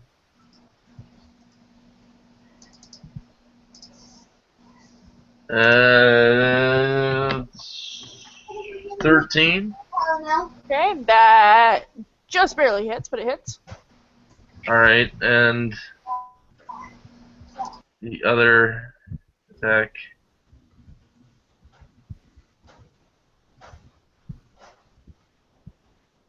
is a 24. That is absolutely an attack. How much damage are you going to do before you roleplay it? If both hit, it'd be a minimum of 10 damage. Minimum. Go ahead and roll your damage real quick.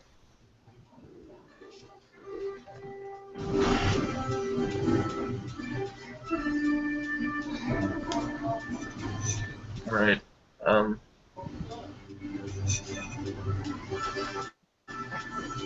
Carson, your mic's open. Yeah.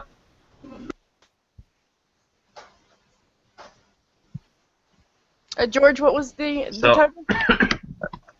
I'm adding it up now. Oh, sorry. First attack did 14, Okay. and second attack is 11. Alright, So- tell me how you kill this ogre. The first George bring downs his warhammer with both hands, just smashing it to its head towards the left. Mm-hmm.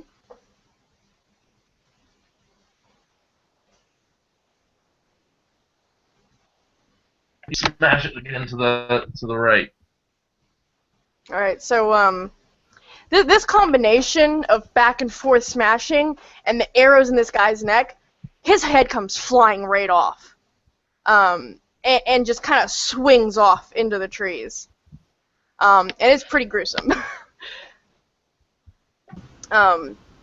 So you guys can have a second to kind of talk about that attack, maybe take a closer look at these ogres and perhaps where they came from. Your technique is sloppy. I guess he won't be telling us where your daughter is.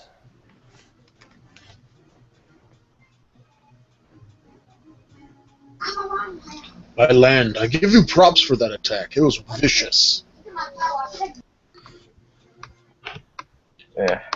On that, I slip into the woods from where the ogres came from. Okay. And I'll try to stealth it this time. Okay. I'm going to follow this sneaky one. 16. Alright, cool. Can't roll double digits tonight to save my life. Alright, so Arson is going to kind of head towards where the ogres came from. And I didn't catch what anybody else was doing because I was having trouble hearing. There was a bit of lag. So if somebody else said something, I didn't catch it. Yeah, No. You first. I said I was going to follow the sneaky one. Okay. So do you want me to roll stealth as well, or just... Yeah, go ahead. Go ahead.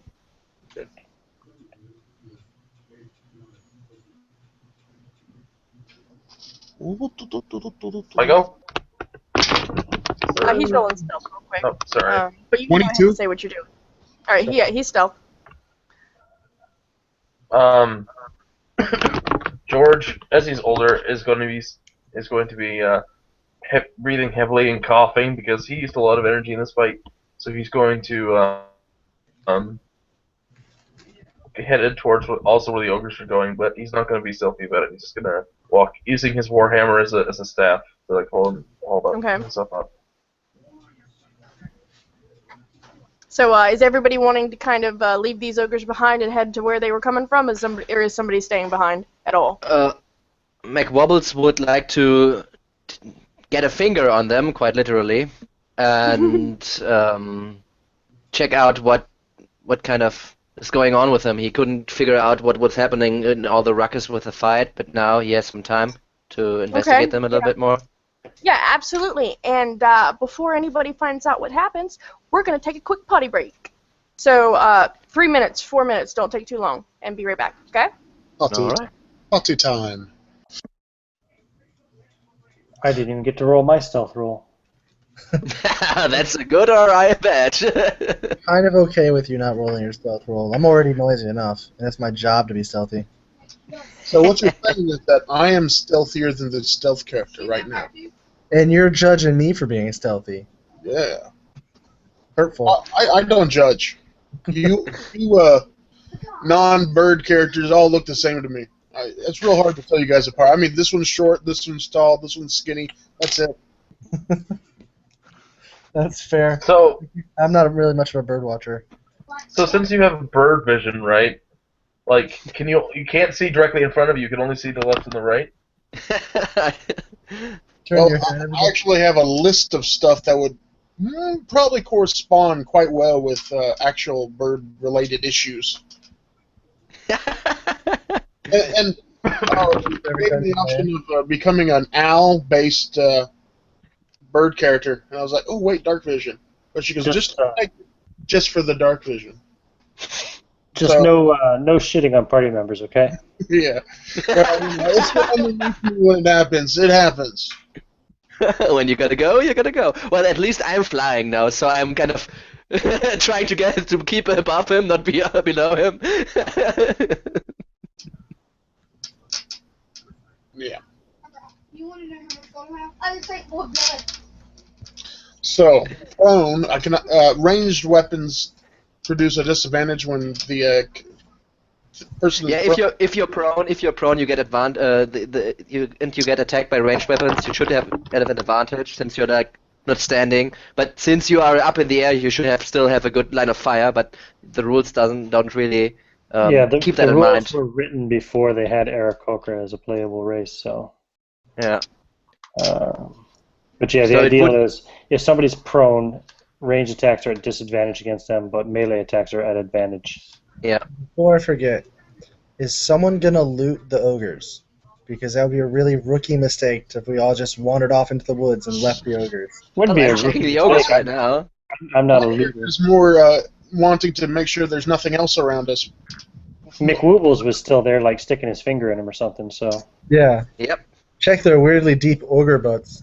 I guess I could eat one. I'm sort of hungry. Is everybody back from their break? Never went. Never went. Ryan's not back. Okay. I can hear you, and I'm just like right off the screen. Okay. So he's there. All right. That Ryan guy is kind of a tool. Oh, hey!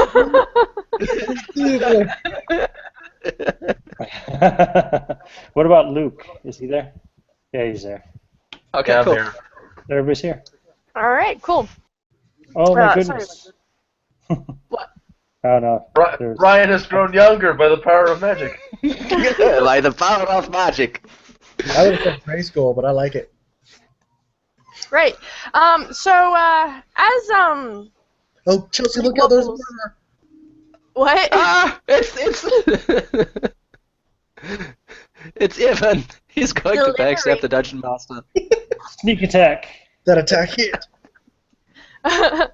So I'm gonna start with you actually, McWubble, since you stayed behind. Yeah. You're I gonna rolled- faintly. Good. I just rolled just in advance, so Okay. just to be prepared.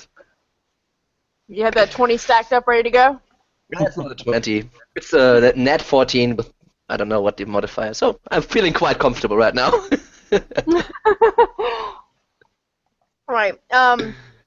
Okay. So you're going to remember that little tickle of magic you felt. And as you poke around these ogres, just kind of inspecting them, you're going to notice they don't have any personal belongings on them. And while ogres really aren't known to carry a lot, they usually have something that they're either like whittling on or working on. They have. It's very strange for them to have nothing but their gear. That kind of strikes you as unusual. And I will say this: if you would like to do another Arcana check, you may at this time. It was what I was going for, and now that I rolled Okay. better this time, with 19 total. All right. So with that roll, you are going to kind of sit back and look at this ogre, and you're gonna think about how he was acting during that fight, and you're gonna check again just to make sure, and you're gonna realize that there is some dark magic fading off of this ogre. And you might be so inclined to believe that it had some sort of mind control properties. Mm-hmm.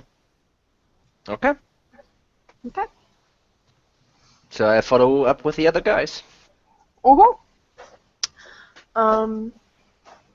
Chelsea, I didn't roll my stealth check since I was following the other group. Uh-huh. So I'm at disadvantage. My first roll was a 19. My second roll was a 19. So -1, that's 18. All right. I'm actually pretty stealthy for a change. Am I stealthier than you, Arson? Yeah. That's horrible. Solid. Everybody is stealthier than the stealth. I haven't rolled above 10 tonight. So as you guys kind of dip into the fog, it's going to clear a little bit, actually, the deeper in you get. If you look behind you, you'll notice it's thick again, but in front of you, it's thinning. So much to the point that once you reach the center of where you believe these ogres originated, you are standing in the middle of a camp, and you can clearly see the ballista. Oh shit, I think I was too stealthy.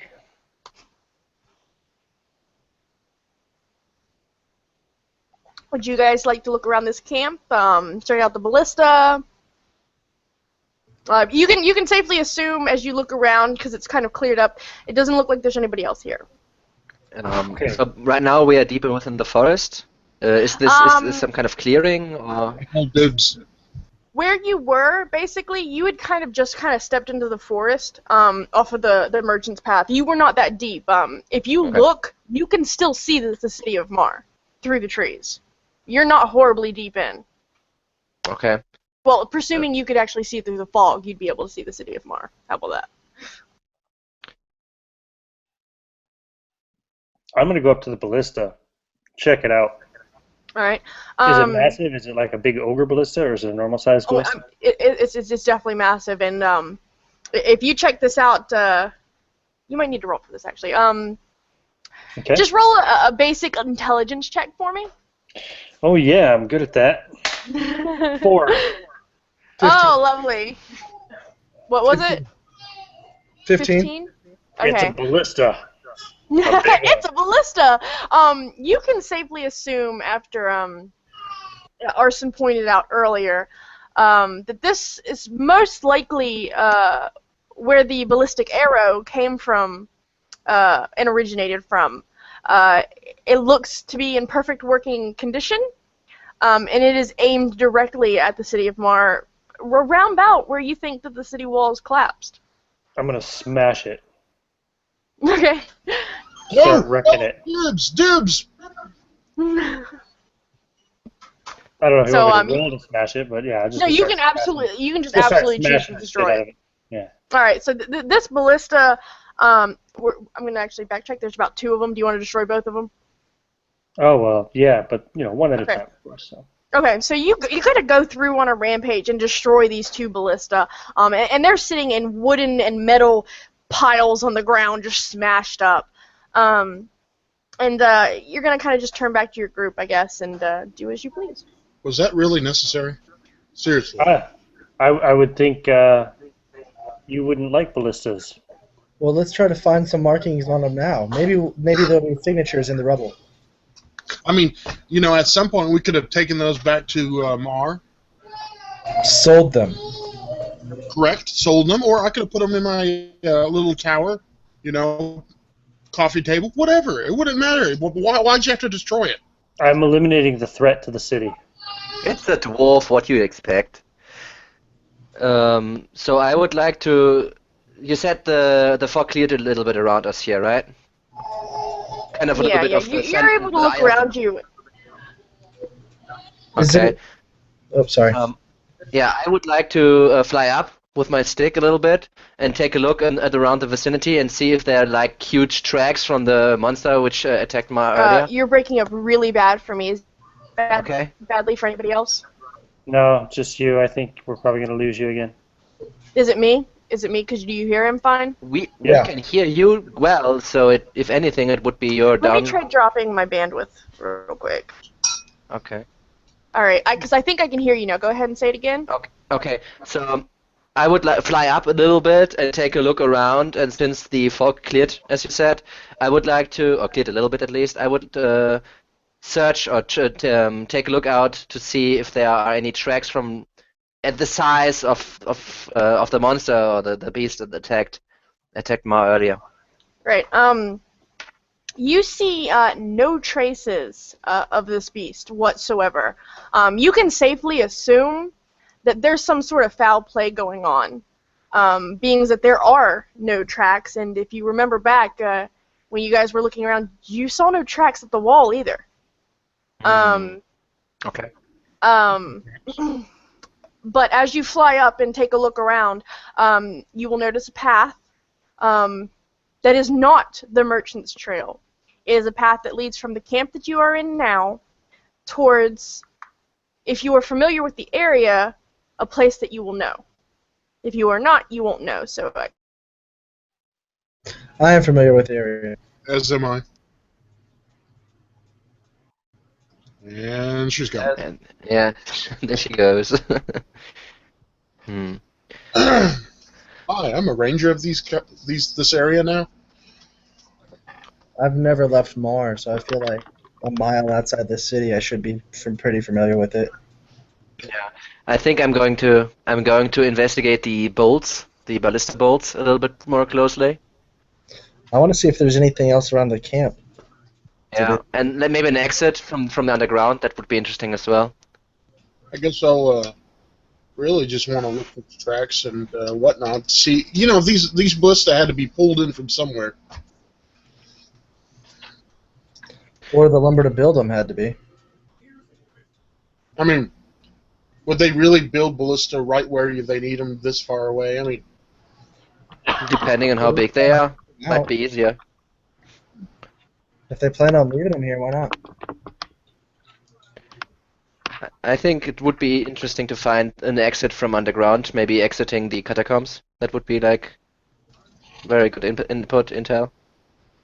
well, if the fog is cleared, I think that would be something viable since 2 of us can fly and search the area. Yeah, I agree.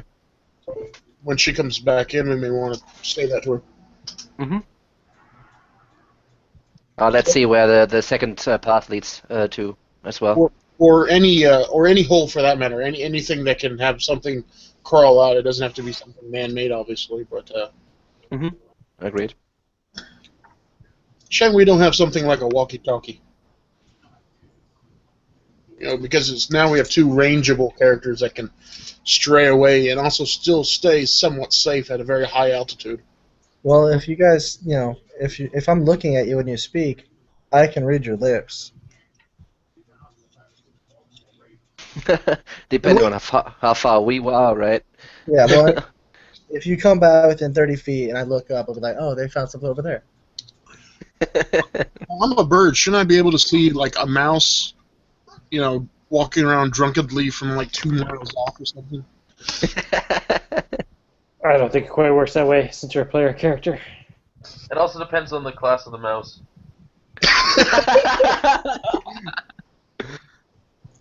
It's Marvel the Mouse Wanderer. You might not.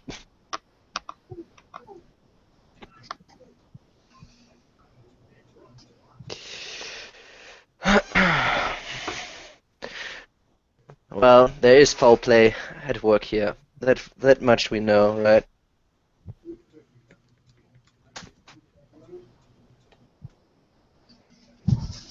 Definitely something weird going on.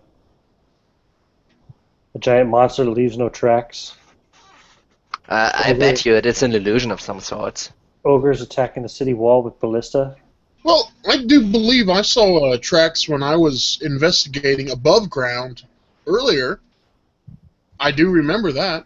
Yeah, I think she said that.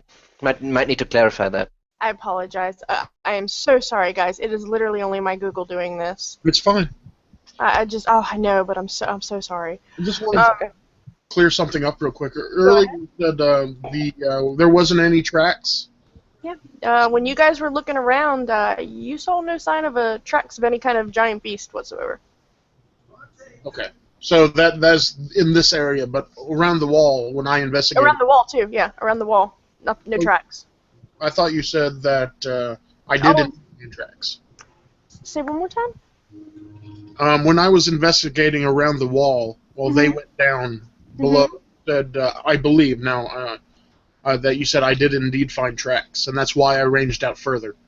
Right. No, we found you guys saw tracks below in the catacombs, but no tracks that were gigantic of any nature leading towards the forest. I'm psychic. All right. Well, do you want to fill her in with the ideas that we've had?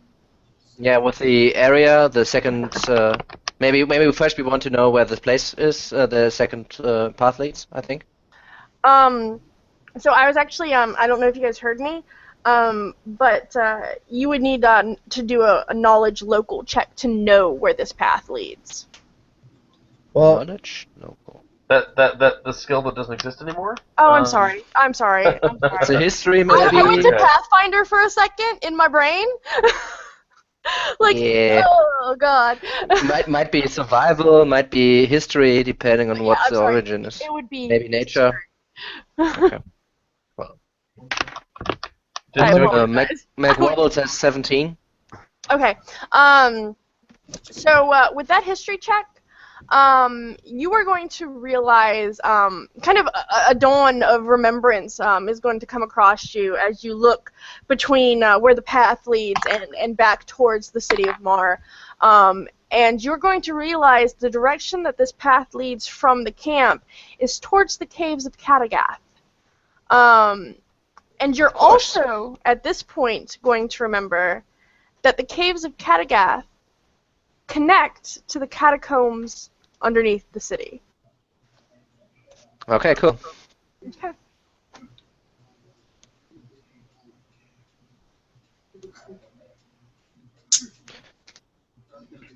I don't do good with catacombs and caves. Just throwing it out there. It's not my skill set. Yeah, me neither.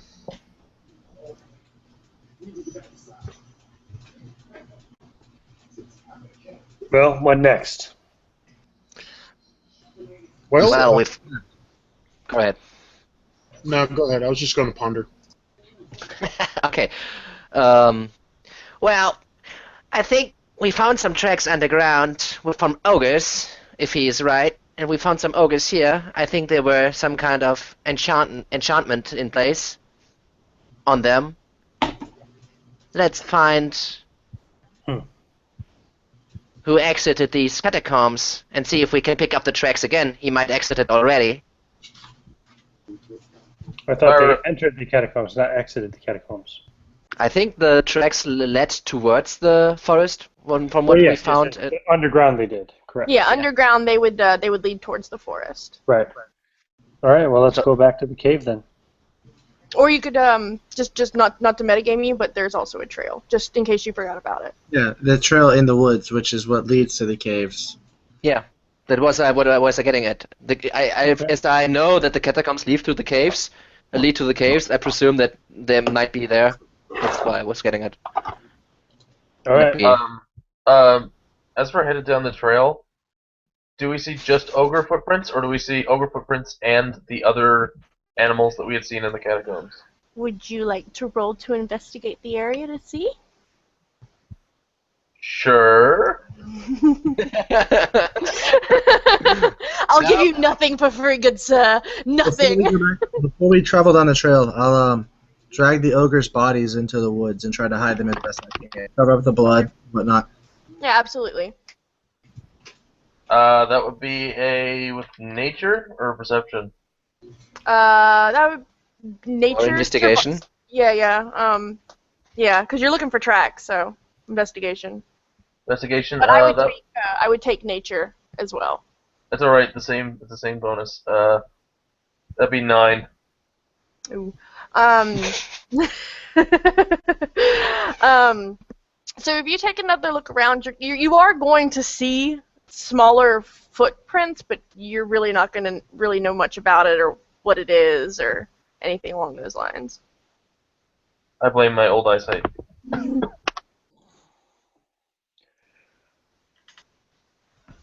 Okay. Would you like to tell the group, or are you going to keep this to yourself? George will look up at the rest of them and be like, seems like it's just they're ogres. Well, let's take a look at these catacombs. It's Katagath.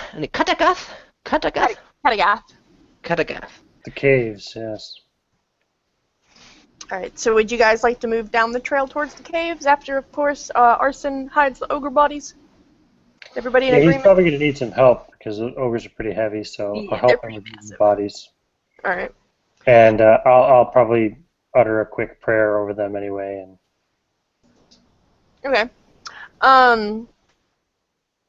So as you move forward, and down this trail, you're gonna come across this stone structure, and it seems to be coming out of a hill face. It's not like a mountain or anything along that lines. It's just a mound, and this stone rectangular doorway is kind of mounted into this hill.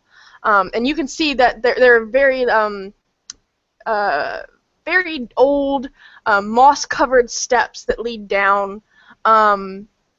But the odd thing is, and what drew your attention, is that there's light flickering inside. Go ahead. It's a trap. So McWobbles looks at Arson and says, "You mind taking a look out?" And he takes him at the he can't really reach up to his shoulder, so he takes him at the hip, and he vanishes and becomes invisible. He's taking who? Arson? Arson? Okay. So you guys are going to go invisible? No, not me, just him. Okay, just him. Okay.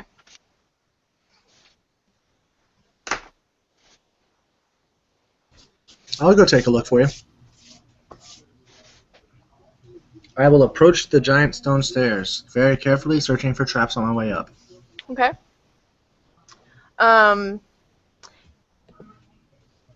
Would you like to roll for to look for traps? You know, I'm gonna trust my passive on this one. Okay. In that case, you're going to approach this stone structure, and it looks pretty structurally intact. The light that you see if you peek your head in around is a lone torch flickering, and it seems to have been recently lit and left there. It by no means is a magical torch. It's a regular old torch mounted on the wall, and you can again see very familiar footprints continuing to lead down the path to the left, which would lead toward Kattegath Caves. And if you look to the right, you will see footprints coming towards you that seem to lead from underneath the camp towards Mar. Well, can I tell how long that torch has been burning? I would say probably no more than about an hour. We're on their trail. Mm-hmm. I'll continue down without, coming back out. Okay. How far? How about how deep would you like to go? To the next intersection? A couple feet? What are you looking at? Into the next intersection. Okay. If you continue down about 20 feet down this hallway, it's very thin. There's about enough room for you shoulder to shoulder, and that's about it. And you're going to come to an intersection, and to the left would take you towards what you would presume to be Kattegath Caves, and to the right you will see an alcove. And in this alcove are 3 gloriously shining weapons. I'm going to look for traps. You will not find a trap here. No traps. I'm going to reach out and grab the first one. Would you like me to tell you what the weapons are in the alcove? Yes. Okay. Let me get to my thingy, my notes. In the first alcove on the left, you will see a staff, and it is golden and shining and seems to spark. These little jumps of energy flickering off of it. In the middle, you will see a very delicate slate golden wand, and it seems to have the same power emanating from it. In the last alcove on the right, you will see a javelin, and much like the others, it is golden and sparking with energy. A lot of lightning here. Mm-hmm. Does anything happen when I pull the staff out? You'd have to find out. I will slowly reach in and pull the staff out. As you reach and take this staff, no trap goes off. However, the other 2 weapons vanish. But you do have the staff in your hand. I will throw it over. I will wrap it in my blanket. Okay. Throw it in over my back. All right. Would you like to know what you just got? I would. Okay. This is a staff of thunder and lightning. Ooh. If you don't already have, if you want to, you can pull up what it does. But basically, it is a staff that can be wielded as a magical quarterstaff that grants a +2 bonus to attack and damage rolls made with it. It also has several additional properties that can be used once until recharged at next dawn. And it must be attuned. Okay. Okay. I will. At that, when the other items vanish, I will go back up the stairs and find the party. Okay.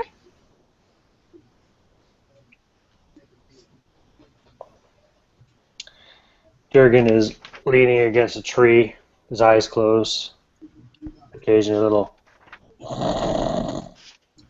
Well, that's a good setup. I come up behind Durgan and go, boo! You, by the way, are still invisible, right? Behind Durgan, I mean behind the tree, behind Durgan. Saying boo won't make you reappear, would it? No. No, No, that's not attacking. attack or anything. Yeah. Attacking or casting a spell or something would. Um.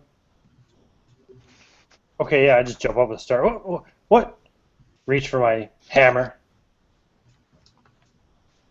I found the trail leading down to the catacombs or wherever we're going, and the footsteps go with it. So Hmm. far, there have been no traps. I figured I'd come and get you so we can do this together. Yes. Okay. We're going in now. It's up to the party. And just as like from a DM standpoint, I'm not railroading you guys here. You guys have a choice where you go. You do not have to go into these tunnels. You're not getting railroaded here. I know it looks like it, but it's just coincidence by the series of events you guys took. I've never felt more railroaded in my life. I'm so sorry. That's so horrible. You're railroading us. Damn it. I'm Can sorry. I Could look you? around to see if there's any other openings for this this one little flickering light? Is there any Yeah, other you openings can for look this around. area? If you kind of circle around that hill, a bit, and even if you kind of come up onto it, you'll notice that there are several hills if you look further into the distance down this path, and they just seem to be entrances that lead in to these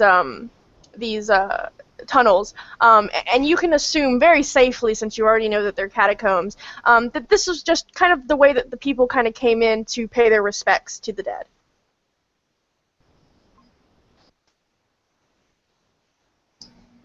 Well, Well, I guess might as well. It's our own lead right now, right? So.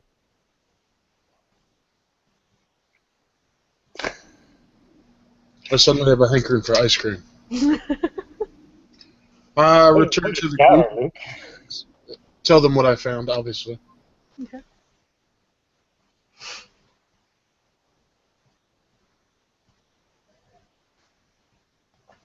So, anyone got any ideas? Otherwise, the road I've seems already gone pretty. back into the cave. Okay. Okay. So I must have been Well, eating a We gerbil. can't see you because you're invisible. So. I was like, wait, where are they? I must have been eating a gerbil, a hamster, or saw something shiny. Did you tell us what you saw in that flickering cave-like structure? Mound, I guess. Yeah, I told you everything I found, and then went, well, almost everything I found. Then I went back into Yeah, you didn't mention the 3 magical weapons. But... Well, we are not the wiser, so. No one asked me about magical weapons, though. So Did you find any magic weapon? No, just kidding.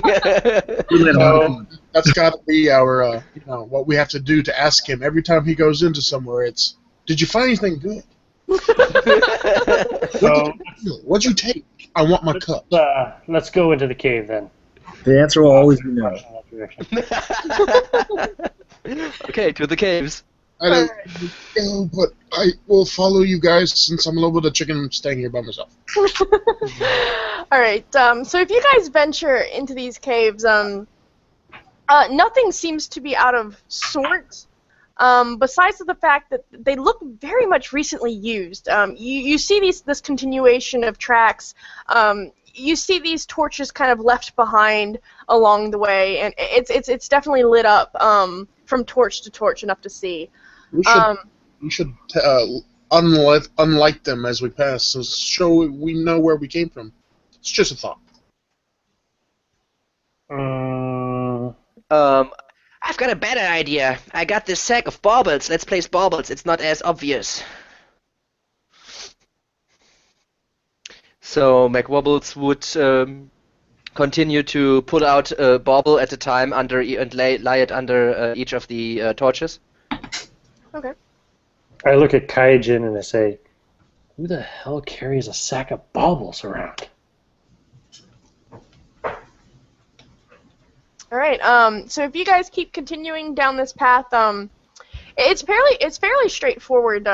Any kind of turnoffs you can clearly see kind of lead in these dead ends, with statues of people and their names and dates, and you can pretty much assume it is what it is. It's their grave.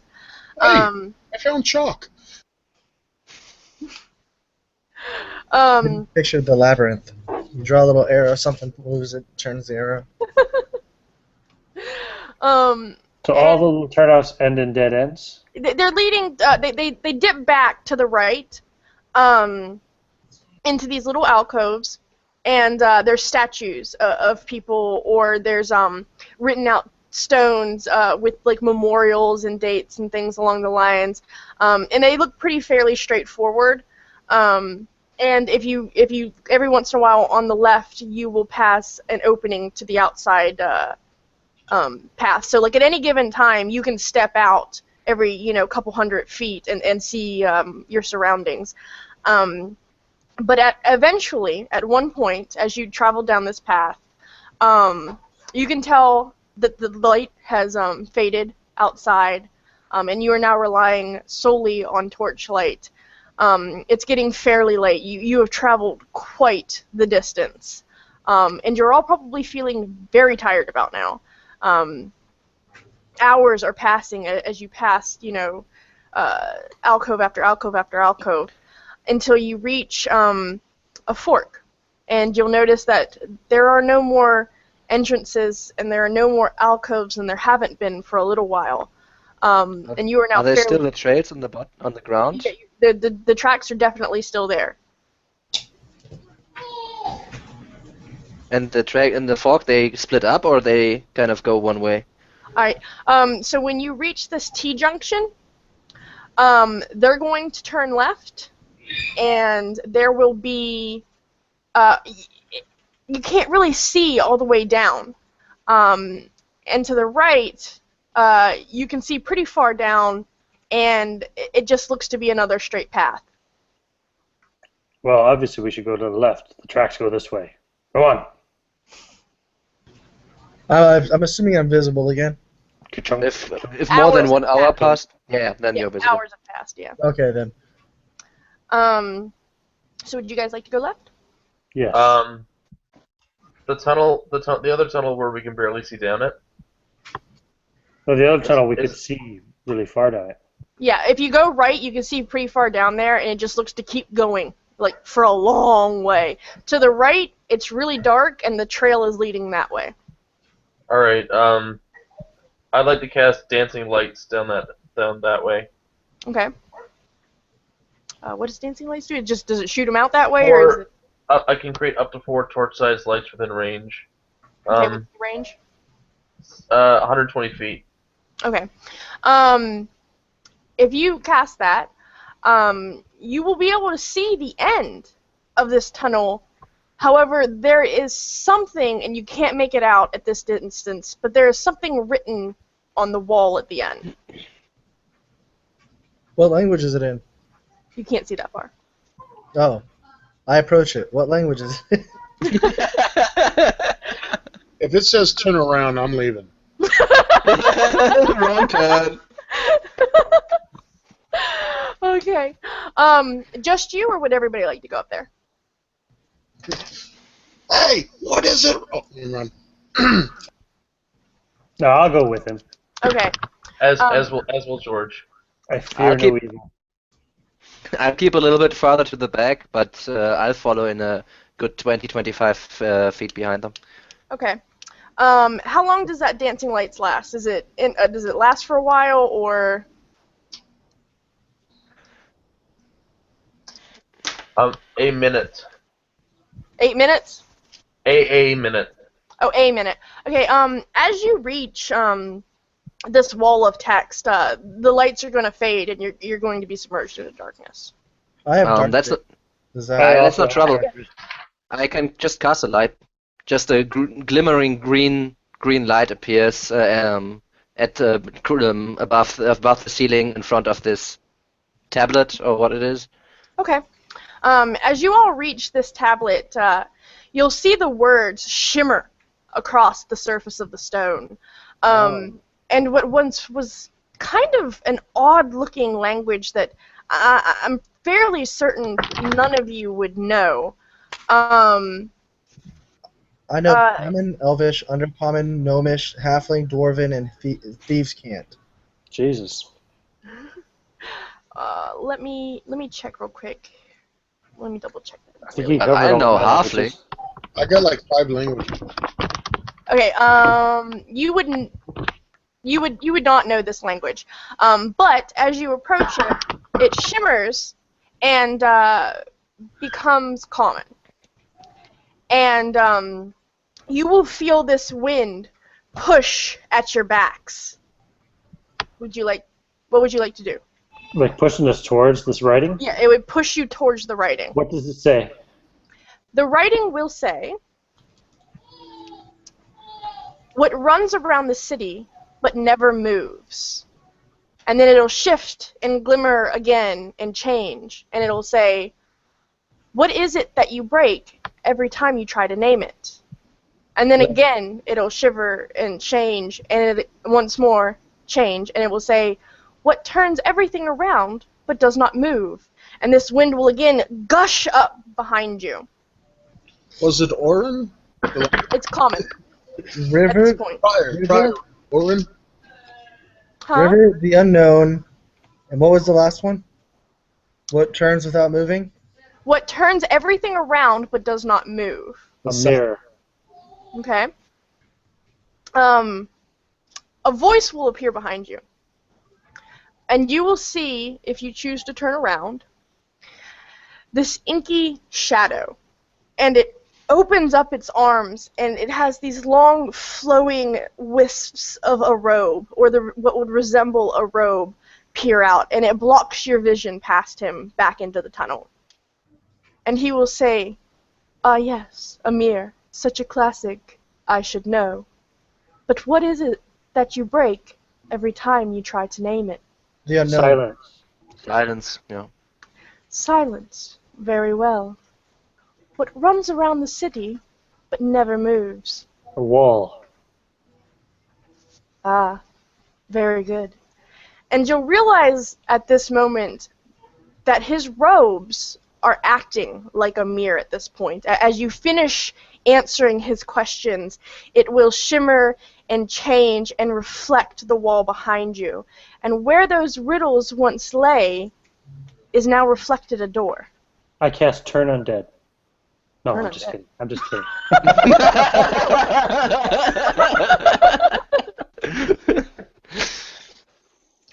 That's weird. Well, That's some kind of a weird shade, right? I mean... could I make an arcana or religion to determine if this is a actual being or if this is some kind of spell? Yeah. You can do Arcana. Oh, since I'm a halfling, that's nice. Reroll once, right? Yes. Arcana 23. Okay. Mm-hmm. Nice reroll. You're going to definitely feel the presence of magic here, but it feels ancient, Uh-huh. but it also feels evil. Oh, cool. Okay. We should definitely shoot at it. The being itself isn't like a threat to you, but what is driving it to speak, the power behind it, is evil. If that clarifies what I was trying to say. I'm glad I didn't detect that. Well, Wait, interesting. did someone detect evil? Huh? Did someone detect evil? No. No. Oh, okay. No. Why? Are we all going to turn to you? Nothing like Oh, that. wait, though. Hold on a second. Sorry, because I'm a paladin, the presence of strong evil registers on my senses like a noxious odor. And powerful good rings like heavenly music in my ears. Oh, that's only as an action. As an action, I can open Yeah, my you can do awareness to that. detect. Right, Mhm. okay. You can see like abyssal and celestial stuff and that because of that. Right. I'm not going to do it right now, though. I don't feel the need to. Okay. At this point, Arson, you're going to hear the little voice of Katrina speak up. And she is going to say something along the lines of, I don't like it here. It's scary. It's hard to breathe down here. I don't like it. I'm not really a fan either, but we got paid, so we have to finish the Wait. job. Who's this girl? This, sorry. We don't A hear voice it. in my head. It's just Oh, we don't hear it. Okay, sorry. I was like, huh? What? Sorry. Yeah. No, it's fine. It's fine. Just a voice in my head. Yeah. Okay. nothing to worry about. Yeah. Walking to the You don't have board. a crazy Do you set. speak out loud to her, or do you speak to her in your head? I'll speak out loud. Okay. Who are you talking to? Katronia? Who is Catronia? The spirit? Sure. That's the best way to answer that question. I thought this entire time you were talking to me. Most of the time I was. Katronia's very quiet. Actually. Then maybe you can ask that spirit what's behind this door. Spirit, what's behind this? Katronia, and you have the feeling as she speaks, the look that would be on her face, and she's gonna say, Austin, you know I can't go through doors. Then what good are you, Spirit? It can't Alright. get through the door. I'll go up to the door. Okay, un Yeah, moment. right. I'm gonna spell this name for, there we go. Oh yeah, okay. I know that. Okay. That's So as you go up to this door, the shadow behind you fades away with this chuckling. Just and are you going to open the door, test the door? What are you doing here? That's not a good sign. I'm gonna open the door. Okay. As you open this door, a vicious growling comes from deep within, and it's pitch black back there. Even with the little green light flickering above you, it's barely catching what's in this room, but you do see it glinting off of a pair of eyes. I've got 60-foot dark vision, so Oh, sorry. Yeah, In we don't that have case, dark vision. you are going to see these pair of eyes, and then you'll see the face, but then you'll see tentacles dripping down its chin, and these dark robes covering its body and flaring out at the bottom. And it's Ah, I guess this means we send the rogue in first. it's close the door. and you're going to see very clearly, if you have this dark vision, a mind flare. Stealth Um, check. ah, It's great. I'm casting a spell. I don't have dark vision. However, there's still the light on top of the door. Could I also? Go ahead. Yeah. Could I also make out that there's a mind flare in there? You can make out that there's something in there and that it's growling, and you can kind of see the faint outline of these squiggling things coming off of its face. Okay. Um, That's not enough for me. yeah. I will But cast you, protection from evil on myself. any of before you guys continue, any of you with dark vision will also notice two tiny creatures behind it. Well, I've already stealthed. They don't notice me. I Okay. had 20 on that roll. Okay. They might notice you. Well, obviously, since some of us can't see in the dark, go ahead and scream. Ah! So I have no idea what a mind flayer is in game. Okay.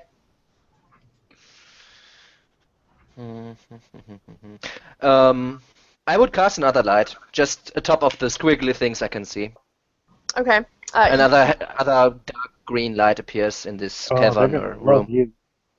Okay. Yeah, I know, but I want to see what it is. It's just like. All right, you're going to see the creature as I described it before. It's wriggling, four tentacles coming off of its face, and this like kind of flap in between them that maybe kind of represents and looks like a set of lips. But it's all very strange. I would join Kagan then and say, ah! Is it friendly? Is it friendly? Why don't you see? We have not entered combat yet. Give it a Give hug. it a big kiss and see what it is. In Undercommon, Okay.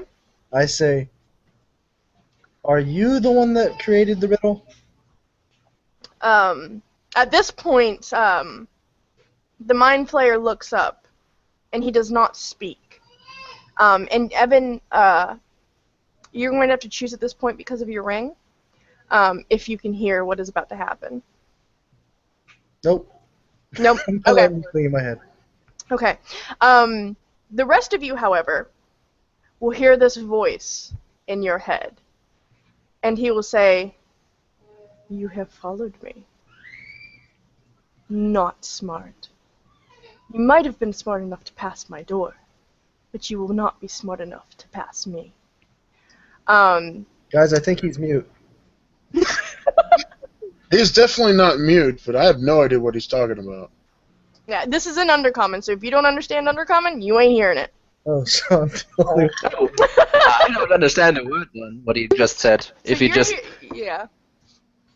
Is it another round then?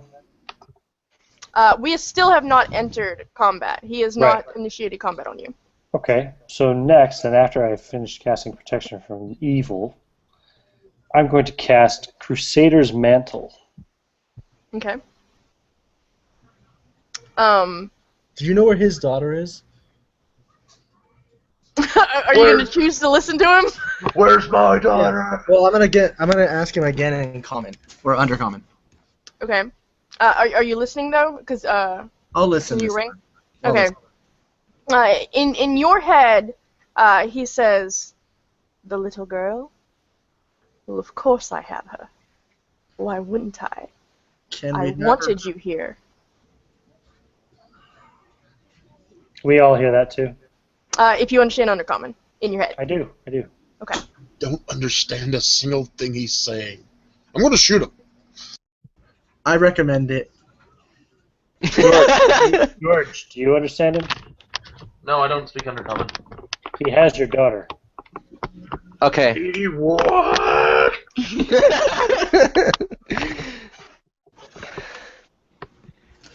You're muted, Chelsea. Whoop, there we go. As you guys are talking back and forth a bit, those little creatures that were in the background are going to come to the forefront, and they are these hideous, disgusting little four-legged brains. In the center of these brains are these biting, chomping teeth. And not only do you see those come forward, but you also see one giant hulking ogre. So he has 2 ogres and 2 house cats. No, one ogre, two of the brain dudes. I would like to cast a spell, if I can, before the fight erupts. It has not started yet. Then I would like to cast a spell. Mhm. I would also like to empower this spell. This means that they do the save with disadvantage. Okay. With this panic, I'll let you know ahead of time, because you're panicking a bit. You're gonna have a surge of magic during this. Yeah, cool. That's cool for me, man. Okay, so, and I would like to cast an ice storm right around where these 4 dudes are. So that's gonna initiate combat. I don't know what the others are, but that's not roses. If you're gonna initiate combat, I need to do initiative rolls. This entire time I've had my bow have been drawn and knocked in because we're underground. A little antsy as it is. Okay. I'm on 11. Okay. I'm on 11 as well. Okay. And just so you know, Chelsea, too, when I cast Crusader's Mantle, that would have canceled out Protection from Evil. Oh, My okay. mistake, but that's okay. I'll take 22. it. 22? No, wait, 23. Sorry, I can't add. 20 what? 23, I don't do math. Okay. I rolled a net. You said a 9? I rolled a net 20. Oh, excuse me. I burped. 20. And Kaiden? Women don't burp. Yes, I do. What was your initiative, Kaijin? 22. 22. Okay. Let me roll out theirs.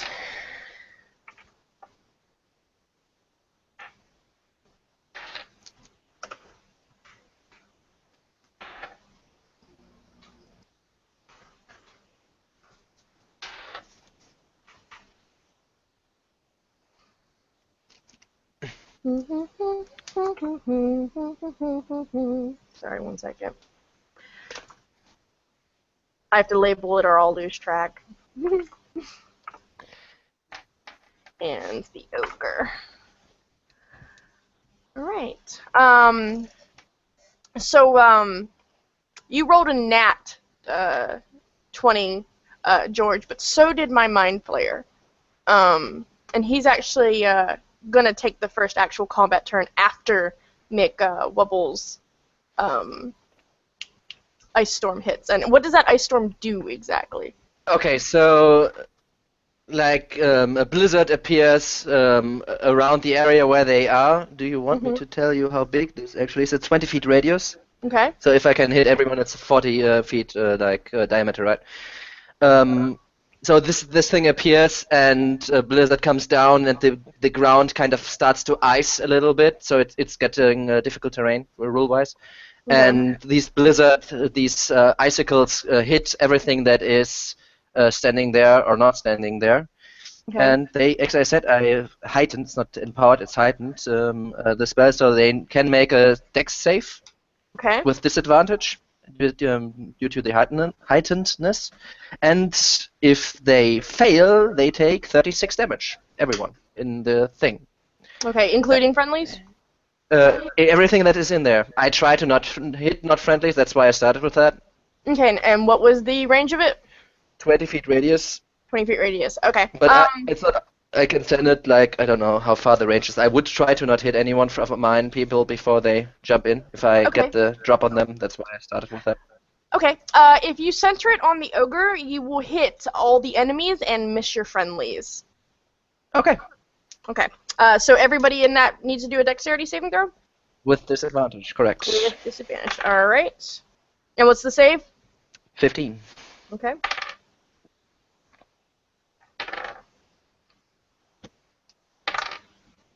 Okay, it is actually only going to hit the ogre. Okay, the rest takes half damage. Okay. I'm not too sure if they take just half damage from the ice or from both. Let's just say it's half damage overall. But I'm not.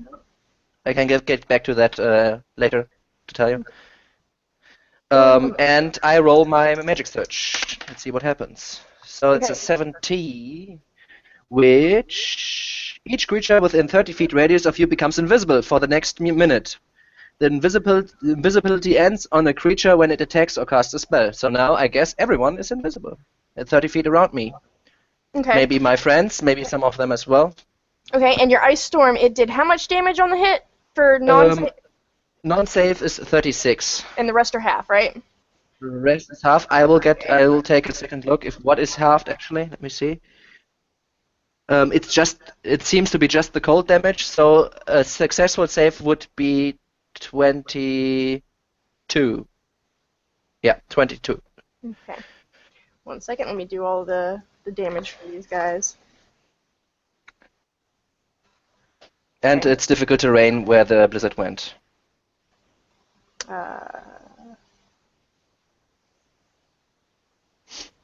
It would be 18 if you halved the icicle damage, by the way. Yeah, but it's two components of the damage. The one gets halved. That's why. A little bit more.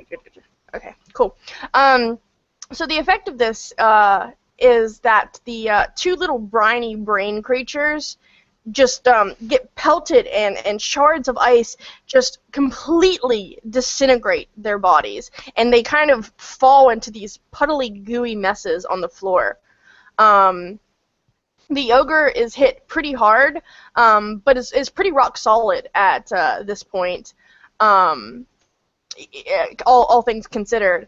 And the mind flayer is he's doing all right. He doesn't seem to. He kind of just shakes it all off. Okay. And then everybody's invisible. 30 feet around me. You say how many? I try to keep a little bit more back, but yeah. Okay. If I hit some of them, then yeah, they do. I'd say the closest one to you is the Mind Flayer, and I think he's going to fall inside of that range. Okay. So if that hits him as well, if that's part of the effect that it can hit people that Yeah. you're not targeting, then yeah, it's going to hit him. Yeah, But it's every creature around me. If they're mice, they're invisible now as well.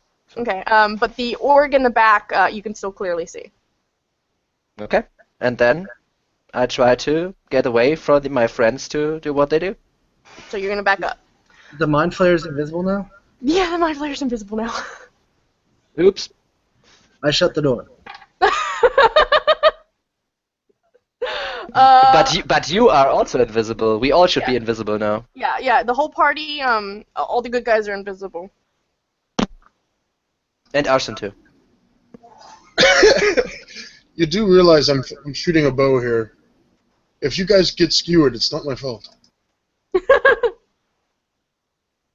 I'm just reading the invisibility thing real quick to see what we can do here. Okay. Okay. Let me close this real quick. Okay. Are you, well, we're in combat, so you can't act out a turn, Arson, and close the door. I didn't.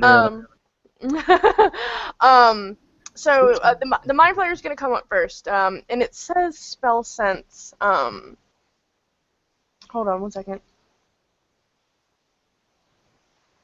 Yeah. Let's see here. I don't know what to do during this invisibility mayhem that has just happened. You're going to feel a sense of something shifting in the room. And then it will be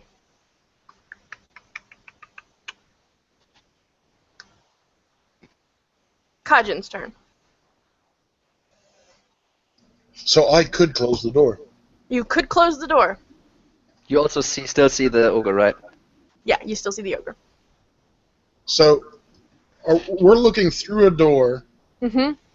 and where's the Mind Flayer? Where was the Mind Flayer? The Mind Flayer, as you open the door, would have been standing there in the center of the room. Okay, so through the door in the center of that room.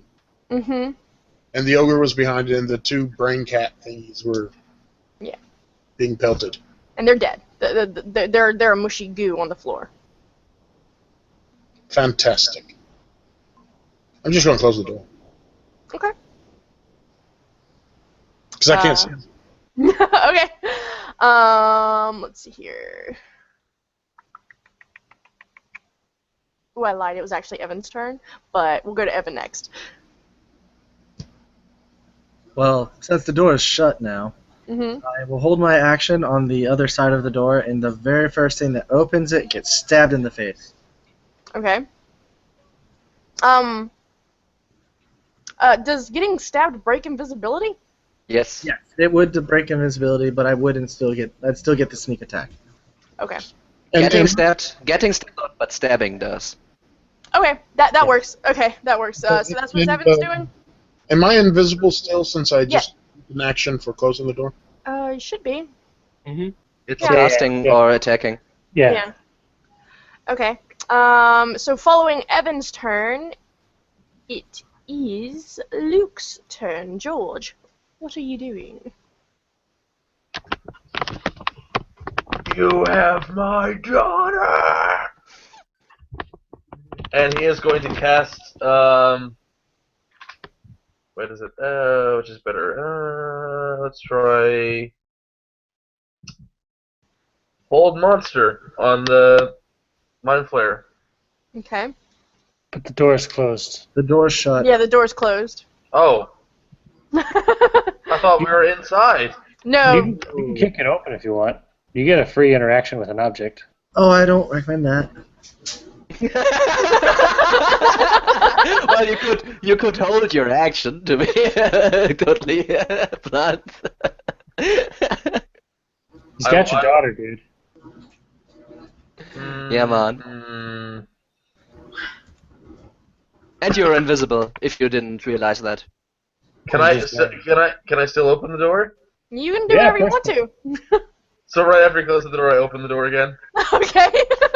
Door So swings then we are open. invisible. Just to I mean, say, yeah. we are invisible. The door closes. The door opens. Just leave the door open, and that was what I was waiting for. I don't know who's opening it. Everyone's invisible. Yeah. So I guess at this point, Arson is going to slash out around him and try to hit whoever is opening the door. I have advantage on this, which negates the disadvantage. But you also have disadvantage since he's You also have invisible, right? disadvantage. It cancels it out, yeah. Yeah, so I just make a standard attack roll. Sorry. Well, he didn't know. He didn't see you, right? So Nobody sees anybody here at the moment. Does a 19 hit? Yeah, 19 hits. I just want to point out, because I cast whatever that spell is called, Crusader's Mantle, you get an extra D4 to your damage as well. Any friendly ally within 10 feet of me gets the extra D4 radiant Ouch. damage. My so you bad. get that, George. Okay, I'm gonna roll them all at once, and maybe that will make them bad again. 5d6 plus 1d8 plus 1d4 plus 4. Alrighty. Oh shit. Never. Man. He was never so sad to roll good. Right? The first time I roll, right? 18, 24, 26, 31. 35 points of damage. Oh. Wow, ouch. Alright. That would put me at let me do the math real quick. Minus. No way.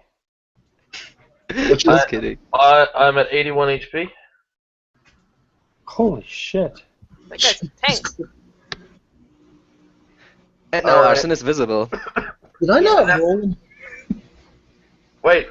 So I would know that Arson hit me? Once Yeah, sure. once he you hits become you, visible and his sword is in you. yes. So basically, what happens is you both become visible, and you're both kind of looking at each other like. No, George wouldn't become visible because he hasn't done an attack yet. Yeah. But he got hit. Does that count? All I know is No, it doesn't count. Okay, sorry. Arson becomes visible. So that's like, gotcha, bitch. That's how we do it, Mar.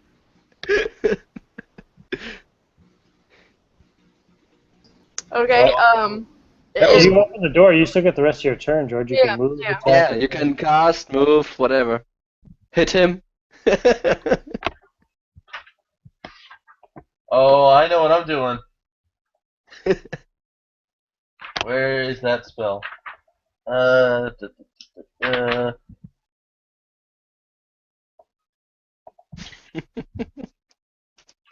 Next page, next page. And okay. George sees Arson having slashed him, hurting him pretty bad. And he's like, You would try and stop me from trying to save my daughter? And he'll bring his warhammer down on Arson. Wait, stop who? That's what I say before you attack me. He's as you say that, like you would dare try to stop me and swing at him. He's saying, "What? Stop who?" Because you're invisible. He doesn't know it's you until you come invisible after the attack. All right, so This is like the Three Stooges of D&D. Yeah. Oops. Who's the third stooge? We'll first find attack. out. Wait until it's my turn. Does 19 hit? Yes. Oh, great. Should I make both attacks, or should I just wait for the first one?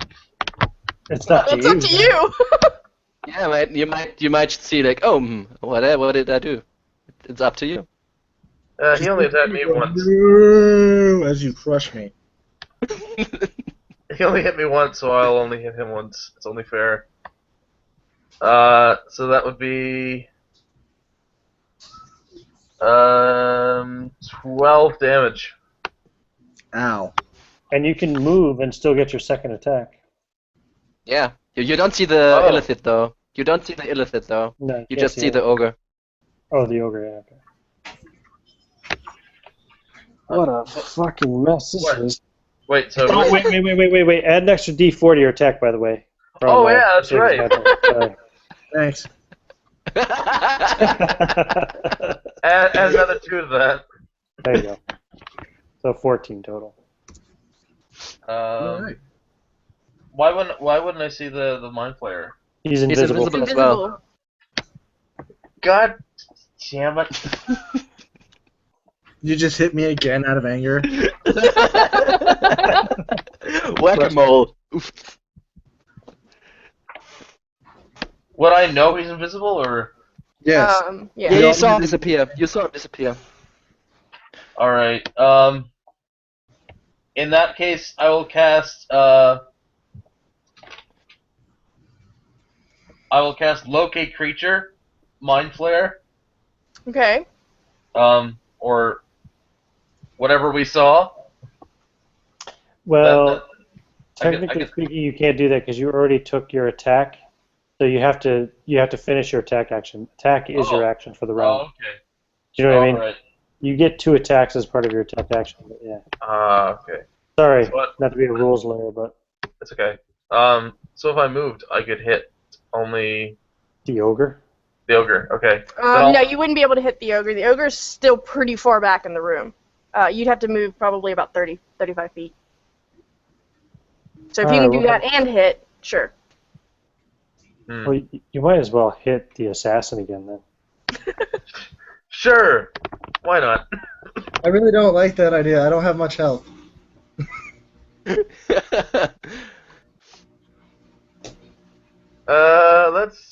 Let's do this. Roll. That is a 17. That's a hit.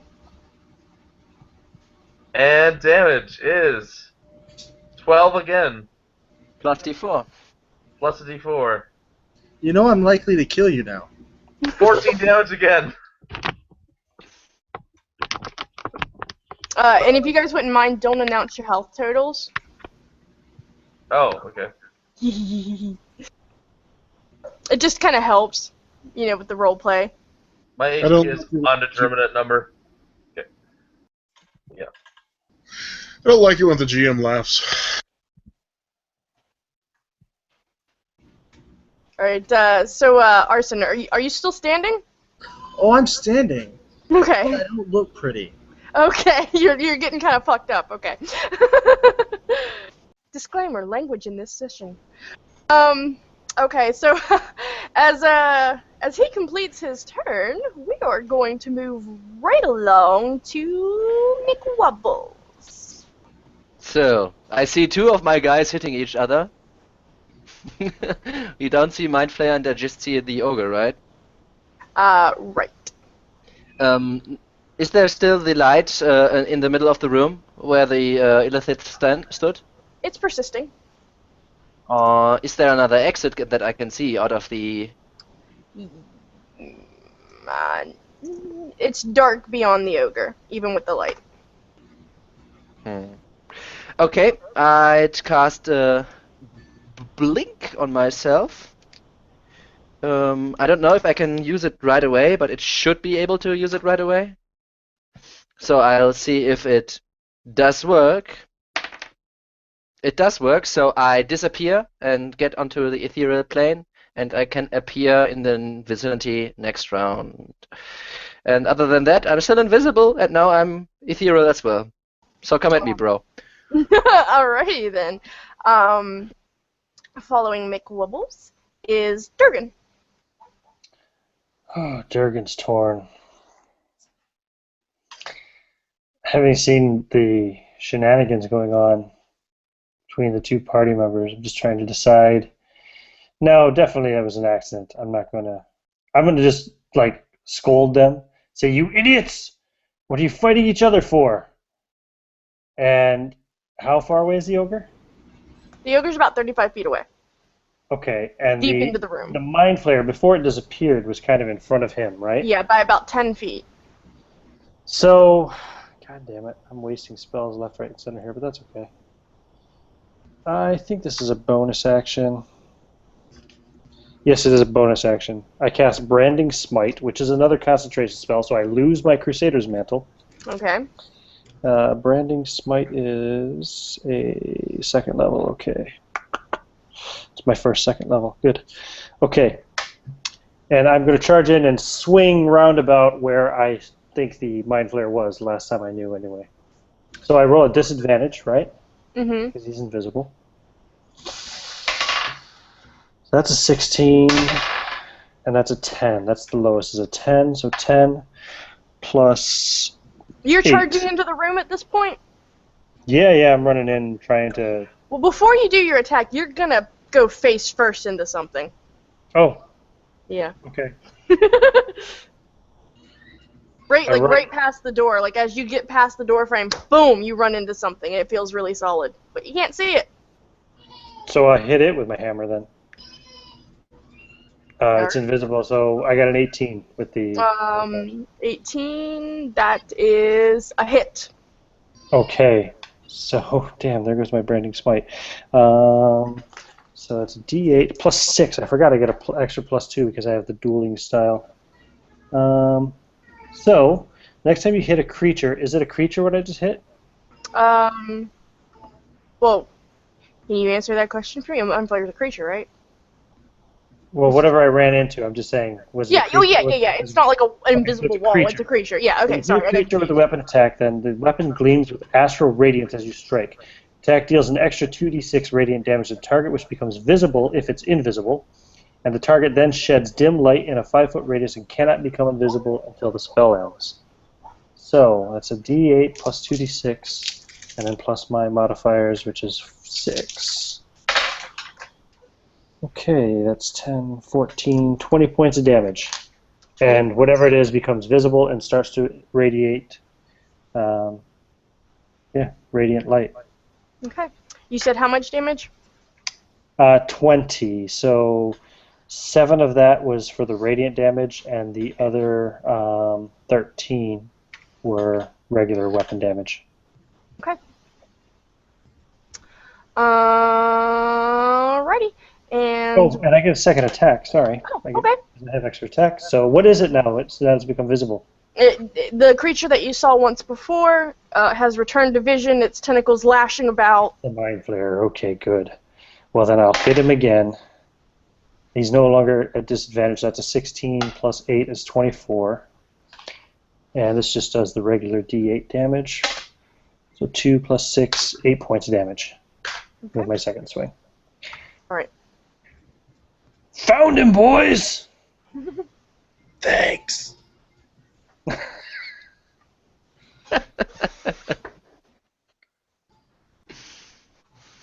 Alrighty. 2 seconds. I'm doing my little tables. That will cycle us to the ogre. And he is going to charge up to Mr. Durgan over here, and he is going to try to swing at him with his club, and he is going to hit. Alright. Let's see here. We need to... Let me grab my dice. Where is it? Oh, there it is. Alright, so he is going to...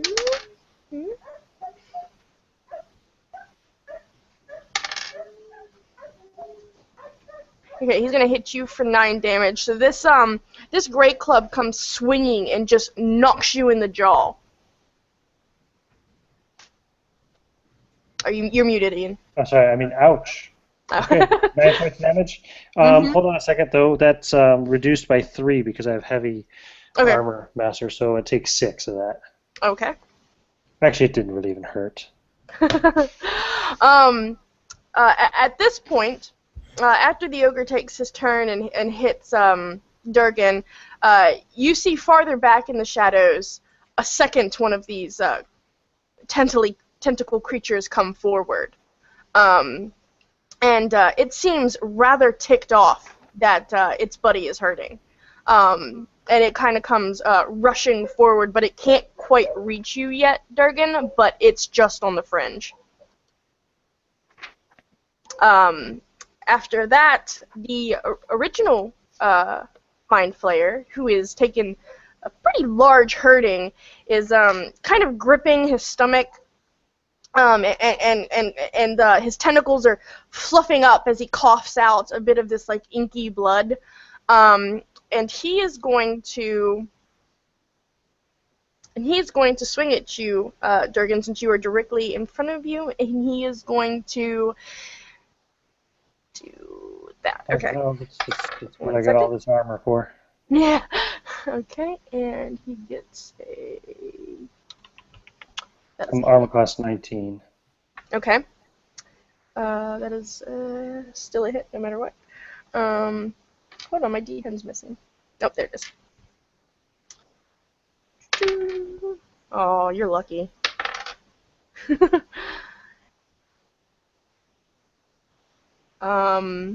So you are going to take 10 psychic damage, -3. Oh, no, sorry, that's with the -3. So it was 13 -3, so you take 10. Well, there wasn't a weapon attack. Oh, it was tentacles, so yeah. Is it? Yeah, so no, I just take the full 13. Okay, so you take 13. And you're a medium creature or smaller? You're a dwarf, yeah. so smaller. It is grappled. To escape, you must make a DC saving throw, dexterity. Oh, you don't want to be grappled by mind flayers. That sucks. They like suck your brains out and stuff. I'm sorry. It's an intelligence saving throw. My bad. Intelligence saving throw? Yeah, that's what it says. Oh my god. I rolled a 2. Yeah, that you are definitely on the ground. Yeah. And you are stunned as well. Oh, I'm sorry. Then I would just go. Ooh.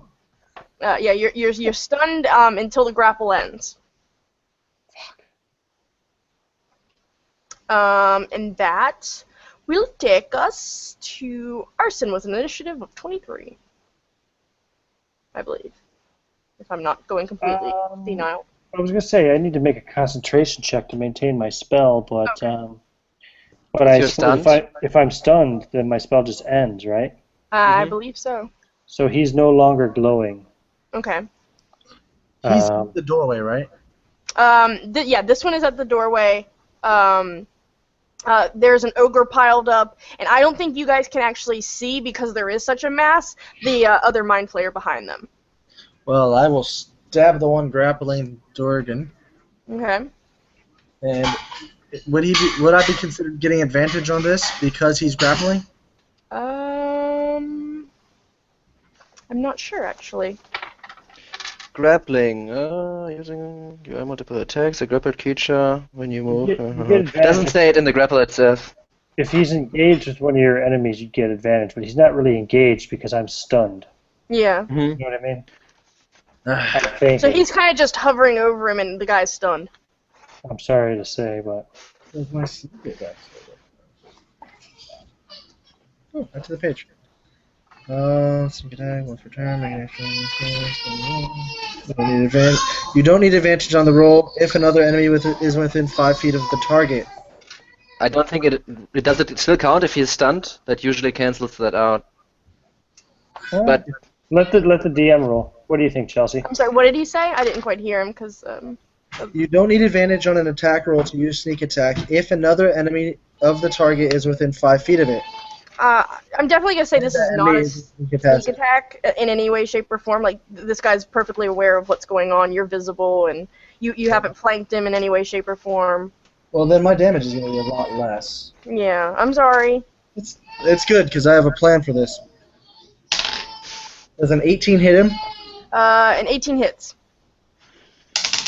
He takes 10 points of damage, and I use Cunning action to disengage and run away. Okay. So I am now further down the hall, not in the doorway. All right.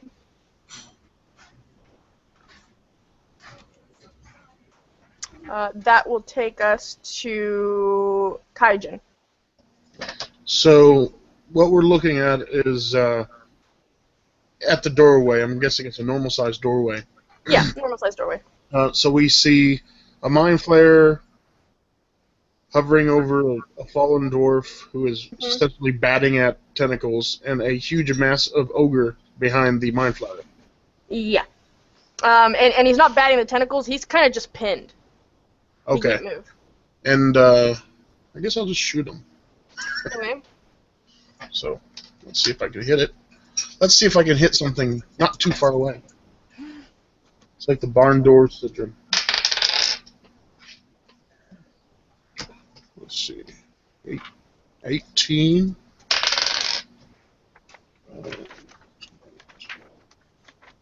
18 and 21 to hit. Both hit. That's my D8. That's my D8. Stupid die. 3, 4. Let's make add 5. 8 and 9. 8 and 9. Okay, so describe to me how you kill this mind flayer that has your friend pinned. Essentially, I was going for the big bulbous mass. Mm-hmm. Whatever, because the mind flayer was pinning it. I'm guessing it was bent over. Mm-hmm. This shot was whatever biggest part, so I just aimed for that and shot. Okay. His tentacles go limp, but are still stuck to your face, Durgan, and it collapses on top of you. But you are no longer stunned at this point. Nice. You. Let's see here. Yeah, you as well, but nice. That leads us to... that was George's turn, right? I think not. No, whose turn was that? I'm sorry. That was kind of his Jen. turn. Okay, now it's George's turn. That's where I got confused. Alrighty. So with the other one falling over, can I see through the door to the other one? The ogre is still blocking your sight. He is taking up the majority of the doorway. The only person right now who has seen this mind flayer is Durgan, and he's on the ground. It's alright, man. We gotta kill the ogre, too. He will stop me from getting my daughter. I will destroy him. And I. So he's okay. Durgan is also in the doorway, as is the dead buddy, the one player. Yep, Are they in front of where the ogre is, or beyond where the ogre is? in front. The ogre is behind them. Durgan and the mind flayer are kind of just past the doorway, flat out. Like when Durgan fell back from the grapple, he would have fell, and like his reflection would have been in the middle of the doorway. So he's kind of half in, half out. Okay. I'm gonna get as close to this ogre as I can, Okay. and then I'm gonna cast Thunder Wave as a 5th level spell. Okay. Good thing I'm ethereal.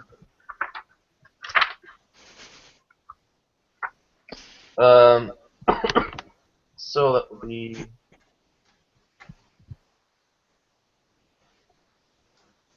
Okay. So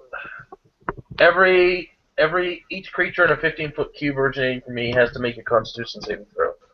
Okay. What's the DC? 15. He clearly passes it. Every creature or every hostile creature? Every creature. Okay, the ogre clearly passes it. And what's the distance on it? What's the range on it? 15 feet. Okay, yeah, the ogre clearly passes it, and that's all. Am I within Alright. 15 feet of him? Yeah, because you're in front of the ogre. So what It's kind of gonna save hit do I have to make? On. Constitution, if you have to make it. I think he's double checking.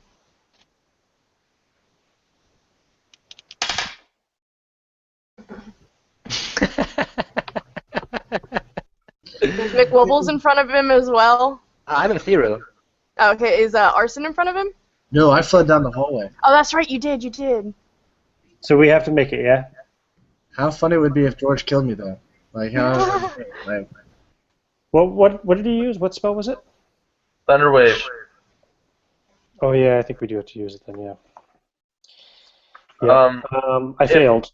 Okay, if you fail, you take damage. If you saved, you take half as much damage. But I failed. I rolled a 1. Natural Alright. 1. so I have to roll because it's Normally it's 2d8, but it adds another 4d8 because I use this as a 5th level spell. 68. So 68. Okay. But this is in a 15 cube originating from you. So which direction were you shooting it? I was in front of you? It Yeah. would be through the doorway to hit the ogre. Yeah, okay, yeah. Okay. So yeah. So 2d8 thunder damage and push 10 feet away. So push to be 10 feet further down the hall. Takes Into the room. Into the okay. room. Okay, 6 points perfect. damage? So I'm sorry. this, What do we roll since I was next to that door?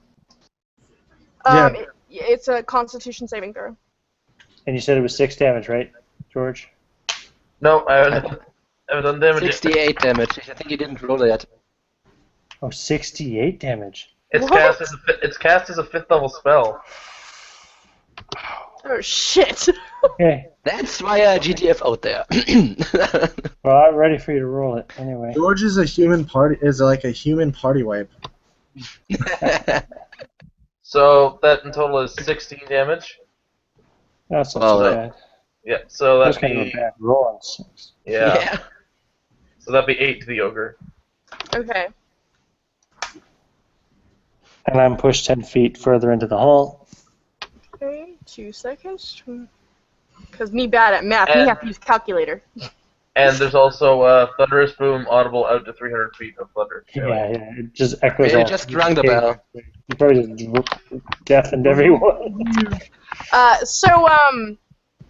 Basically, Durgan is thrown at the feet of this ogre at this point. And after George is going to be McWobble's turn. Okay, time for me to reappear. Actually, I am visible since I cast the spell, so I am able to reappear in a place I want to reappear within 10 feet of where I disappeared. Can Okay. I reappear in the room? Yes, you can appear Okay. as far as the ogre. Okay, then I reappear like a little bit to the side of the ogre. Okay. Now, I want to take a look around the room we are in. What is in there beside the monsters we are fighting? It seems to be the living quarters, where this mind flayer may have these mind flayers might have been holding out for a certain amount of time. It looks lived in. There are desks kind of like just thrown into the corners. Nothing seems to have a place. It just seems to be thrown together. There are a couple wardrobes placed inside, as well as some kind of dirty blankets in the corners. Okay, Large more, dirty blankets. more specifically, is there anything really heavy lying around? The heaviest thing in this room would be an old wooden chest. Okay. Change of plans. We are deep within the ground, underground, right? Yes. Well, Well, we're not deep. We're kind of just underground. Well, but we are underground. Okay. So the ceiling and the ground are made out of stone? The ground is made out of dirt, and the ceiling is a mix of dirt and support beams. Okay, cool. Is there a support beam above the second illithid which is still alive? He would kind of be in the middle of support beams. Okay. I would like to cast telekinesis. Okay. And I would like to cave the beams in above him and bury him and hurt him as much as possible. So you want to use your telekinesis to rip the beams out. Yes. Okay, so this is how I'm going to do this. I'm going to let you rip them out. If you do you have to roll for that, or you just do it? I can move up to 1,000 pounds of mass. Okay. So if you're ripping out the support beams, I'm going to actually have him do a dex saving throw as long as he's in that position underneath of there to see if the ground actually falls down. Okay. Okay. Let's see here. Go back to my sheet. All right. Oh, the ground falls down. Immediately as you pull these support beams down, the shaky earth just cracks and crumbles and drops down onto him, and a good 3 or 4 feet of dirt pile down onto him all at once, and I'm going to say that that's gonna be a 1d10 of damage plus 4. Okay. Let me get my correct dice out. Oh, I'm sorry about that. he's gonna take 5 damage from that. Okay. Let's see here. Okay. And that will take us to Durgan. But before you take your turn, can you hold on for just 2 seconds? Okay. Before I end my turn, I Okay. would like to also try to use my blink again, since I don't need to concentrate on that and it is still up. But I don't disappear. I stay there still in the room. Okay, I'll be right back. 2 seconds. Oh. Well, I hopefully pinned him at least, so he's not moving. Oh my god, it's a mini. So I'm standing there. I'm in the Veins hallway. popping on the forehead. Good job, team. Incredible. Love what you're doing with this. Your general just like, oh, you attack there, flank him there. I look really responsible though. Like if someone came in and saw me, they'd be like, "Wow, this guy's awesome. Great leadership." And then the reinforcements come from behind due to the thunder from before. Sorry about that. Ziggs was getting into wires, and that was no bueno. Okay.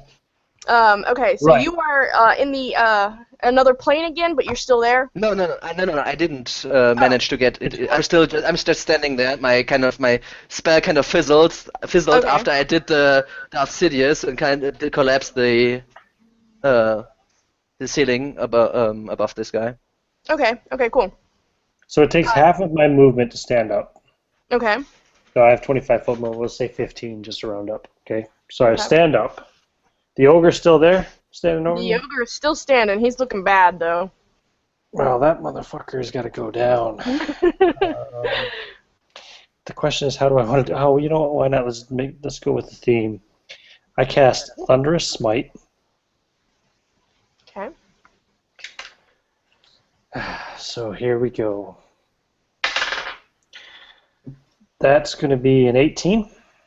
Okay. That's going to hit. That is a hit. So that one does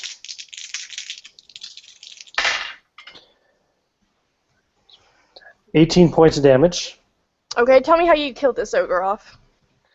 So I stand up, I utter the prayer for Thunderous Smite, and I swing the hammer, hitting him right in the hip.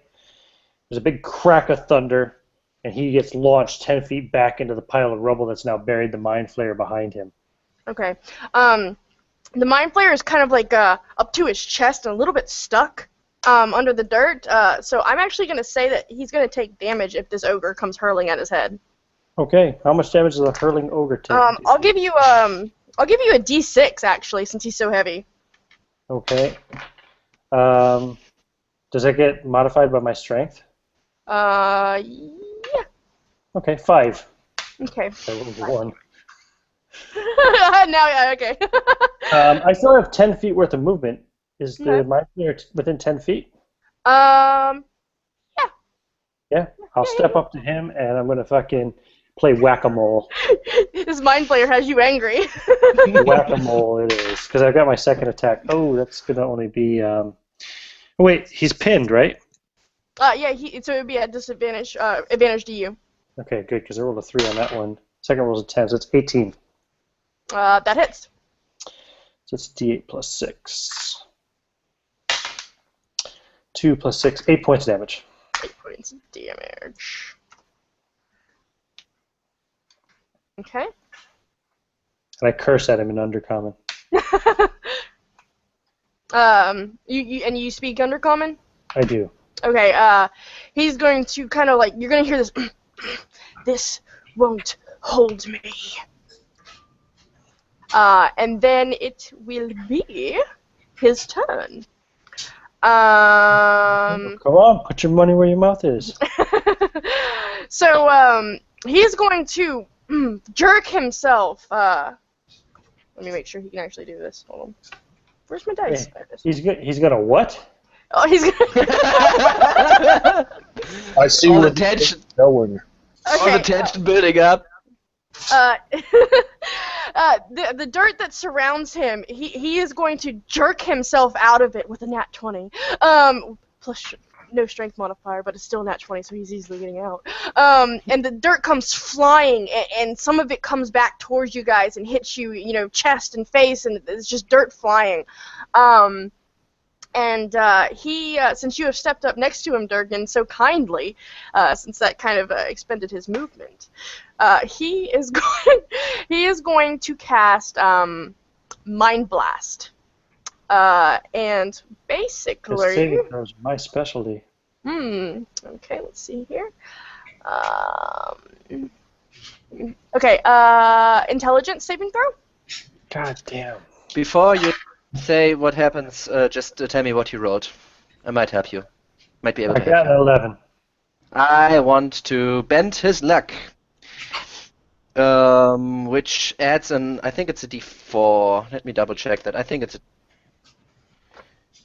sounds like a good idea too. That would be very helpful. Yeah, it's a d4. It's a d4. So let's see. Oh, it's 4. Oh, That's okay, 4, so it's 15. 15. Well, that is just almost enough, but not. Oh, shit. Okay. So Okay. you are going to take 4d8 plus 4. Thanks for trying, though. It was close, dude. So close. This is psychic damage again, yeah? Yeah, this is psychic damage, and you will be stunned for 1 minute. You can repeat the saving throw at the end of each turn to try to Right. get out of it. Okay. So.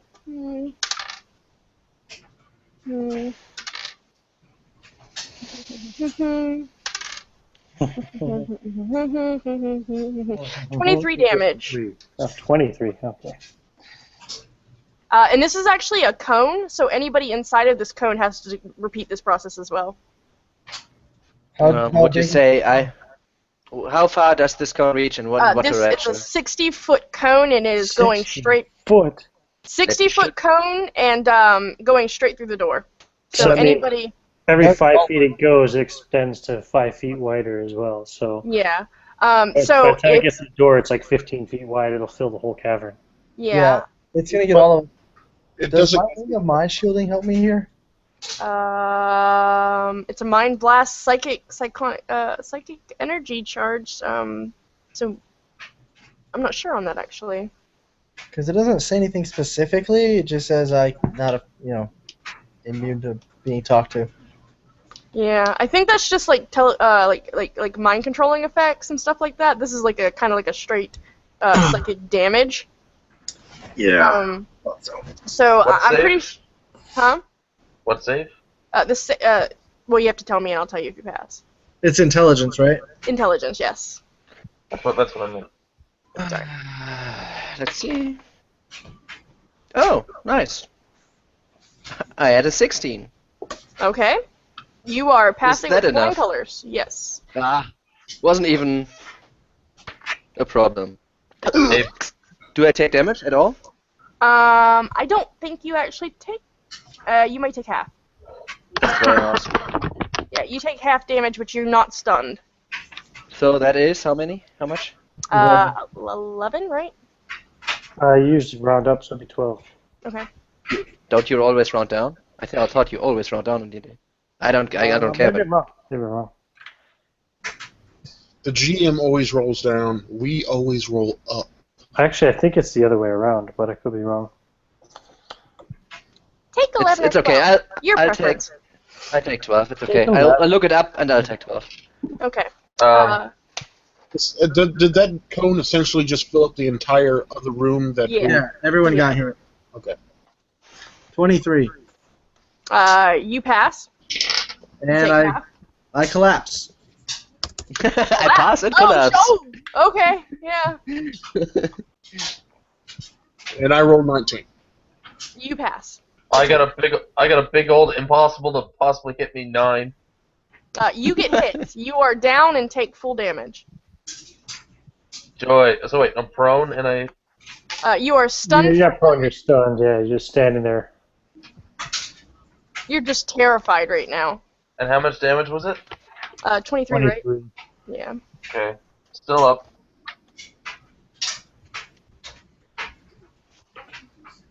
Okay, that's 3 of the party down. McWoobles, he's still up, right? Yeah. Okay, and I think so is Birdman, Cajun. So you rolled a 19? Plus whatever your intelligence save is. And once you guys finish doing all the numbers for damage and stuff like that, the next person's turn is Arson. Death save. Arson gets to make a death save, I think. Oops. Could I make a deck save? Could we change that to be a deck save? I'd still be alive.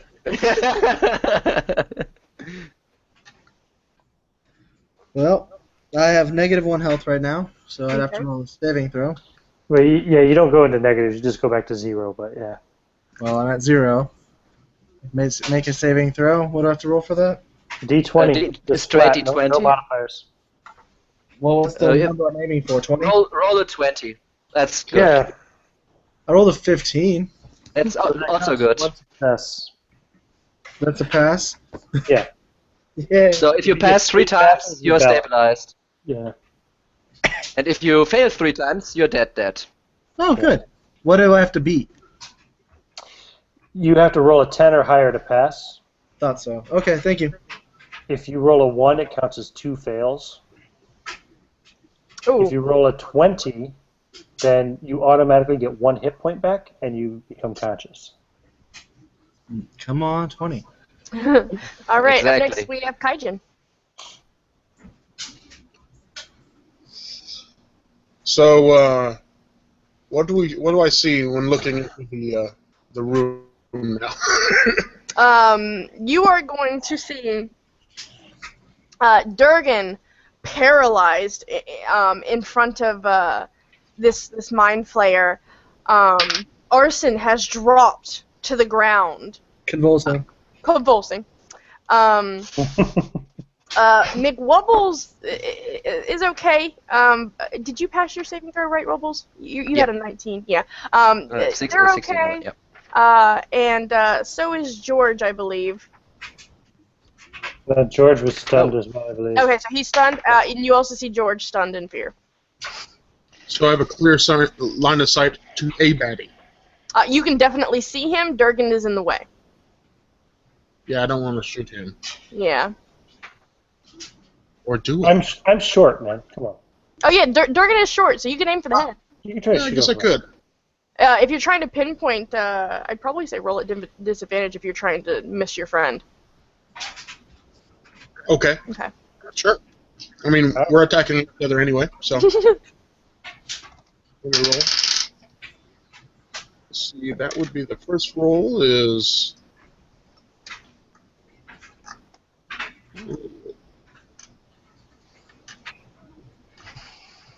Before you go doing the math, you might as well just roll twice and pick your highest number, or your lowest number, because you're at disadvantage. Sorry.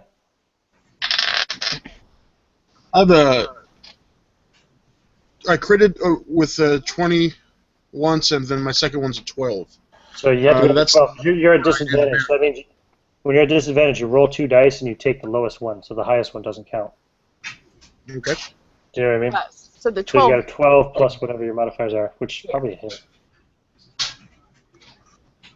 I think it was +9. That's what he said earlier, right? Yeah, so that would be that's like that's 21. definitely- Okay, so that's a hit. The second attack. 7. 7 damage, you said? Was that? Well, let's see. The first damage was a measly 7 damage, and the second attack was 27 to hit with 12 damage. Okay. All right. So those arrows sink in, boom, boom, right into his chest, like barely skimming over Durgan's head. And you can kind of see, even though he's stunned, just like him kind of jump back a little bit, but he can't really get out of that stunned motion. But you can tell there was a fright, there was a jerk that went through his body. And that's going to lead us. I got more where that came from. That's going to lead us to McWobbles. Okay, so I got just felt this attack, this mind blast as well, right? Is the persisting effect? Would I know that the persisting effect is magic or is not magic? Would I know that? You would have to do a check for it. I'm going to Would the- assume. Okay. Arcana? Yeah. If let's see if I know. 12. No, you wouldn't know. Okay, so in that case, since my telekinesis kind of fizzled due to the damage I took, which is too bad. So who is up? Right now, Durgan is stunned. Did you Arshan roll a is down. concentration check to see if your telekinesis dwindled? Yes, and I rolled a 2, so it Oh, dwindled. shit. Yeah. Well, what can I Yeah. make, right? Yeah, it was worth a shot. Exactly. Okay, in that case, I will cast magic missiles. What the heck? I cast 5 magic missiles, so it's the third level spell, right? Yeah. Okay. So 4, 5, 9, 11,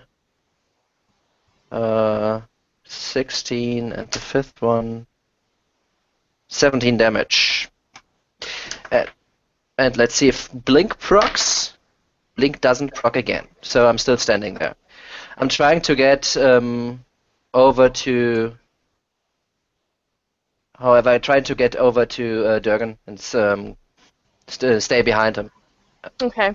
So Arson's still flopping on the ground over there. No worries. Yeah, he's too far in the back, right? I'm in the room, and he kind of went back into the Yeah. the He's tunnels. down the hall, just flopping back there. And I didn't see that, so. Yeah. Durgan, it is your turn. Okay, I can't act during my turn because I'm stunned, but at the end of my turn, I can make another saving throw. Yes. So that's a 15. 16 minus 1. Stop. That frees you. Oh, woohoo! That's the end of my turn. So, okay, I'm free. Who's next? That takes us to the Mind Flayer. I raise my shield back up and heft my hammer again, but. All right. Okay. I really hate doing this to you, but you're like directly in front of him, and I like have like full aggro, so he's gonna swing at you. No, come on. Because Bring it he's starting to panic at this point. Oh. He is going to hit. And he is going to kind of launch himself at you, and you can see the tentacles open up, and there's stickly little suction cups wiggling out about, and his beak kind of emerge past the little flap of lips as it suction cups onto your head, and he is going to do. I don't get a saving throw or anything, do I? Huh? Yeah, I no, don't you get don't a get any. saving throw. No. Yeah, there's no saving throw on this one. It's okay. Yet. There will be eventually, as soon as I find my D10, which likes to hide from me in my mess. Oh no. Okay, you're going to take 16 damage, and you need to make another intelligence saving throw. But you take 16 damage no matter what. I failed that saving throw. I rolled a natural 1. Yeah, you are again grappled down to the floor, and your kind of face is like already has these suction marks on them from the previous Mind Flayer, but now there is a new set of tentacles grappling onto your head and taking you to the ground, and you are stunned.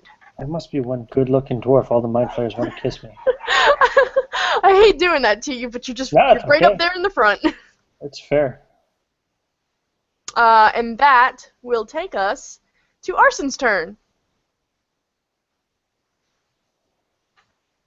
Arson needs to make another death save. I guess you managed to do it. You're No, muted, you're Brother muted. Raven. Yeah, you're muted, buddy. He's still talking. I know. I was trying to find it wouldn't bring up the menu. I rolled a 12, so I'm still alive. Okay, Yeah, cool. that's two good ones for you. Third two one and you're stabilized. Alright, that will take us to Kaijin. I shall attack him again! I have a question. Am I still at a disadvantage because of that measly little dwarf won't step away? If you sidestep, you could probably get a clear shot. Okay, then I sidestep. Since we other than the few that's originally attacked, not much as went on of moving through the doorway. Yeah. Since I found another D20, wish me luck. 9 plus 18 and 9 plus 1. So 9 and let's see, is it 10 and 18 plus 9 is 27? That's your first hit. Yeah, first is 27, the second hit's 10. Okay, the first one hits, the second one does not. Okay. And the first one does 10 points of damage. Okay. When this arrow sinks in to this mind flayer, it sort of hits at this just the right angle that you can tell that you've done some pretty serious damage. It is very much in a lot of pain at the moment. Does that end your turn? Now with the turns, is an attack action and a move action? Yeah, you can move. Well, you moved. I was just clarifying. Yeah. Yeah, and you can have a bonus action as well if you have anything that could use a bonus. I'm not sure what a bonus action consists of. Very little things usually. Some spells Yeah. are bonus actions. Most things are actions. So. I guess the only thing I was thinking of was trying to move Arson out of the way, since he obviously looks like he's not doing very well. But well, he's like way back the hall, and you're kind of in the room and sidestep. Then that ends my reaction. Okay, cool. That is going to take us to George. Good sir, what are you doing? Come on, George. I'm currently stunned on the floor. Yep. Would you like to make a saving throw to try to get out of it? Intelligence? Yep. Well, this is a bad time to mention that my intelligence saving throw bonus is +1. So it's all luck of the draw now. Roll. And 9 again. You brought this on yourself. That is a fail. Yep. See you guys next round. Alright, that takes us to McWubbles. Okay. So this guy looks pretty hurt, right? Oh yeah, he's messed up. Well, that thing I knew before that he's messed up. I don't speak his tongue, so might as well shoot another for friendly butterflies into his face. So 4 damage, 7 damage, 7, 12 total. Alright, tell us how you take down this mind flayer that is currently sucking the face off of your friend Durgan. Okay, so I once again lift my hand, and 4 butterflies come flying out of the fingertips, and land themselves on the tentacles, which gives my newfound friend Durgan some hickeys, and then explode in a little like greenish oomph, and he finally succumbs to his numerous wounds and falls back into the pile of dirt behind him. Alright. And as he does, you can hear the and like the skin kind of pulls as the tentacles release Durgan's face. Ah! And McWoods would say, So, Master Durgan, do you have a woman at home? Excuse me? Do we have a No. woman? Oh, that's good. You might have, otherwise you might have had to explain all these love marks all over your face.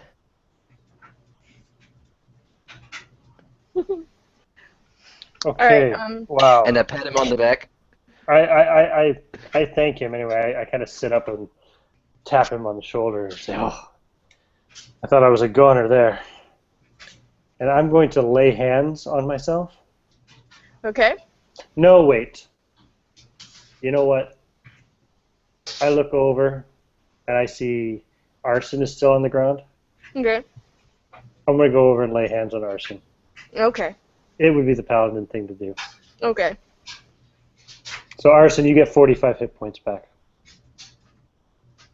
Critical I'm back at full overhead. health. You're back to full health? Yeah. Oh, shit. I didn't do well on my health rolls. That's okay. I'm in bad shape. I have 11 hit points left, but nothing a long rest won't take care of. All right. Well, at this point, you guys are all like, even though Arson that you're fully healed, you're exhausted. No. Everybody really is.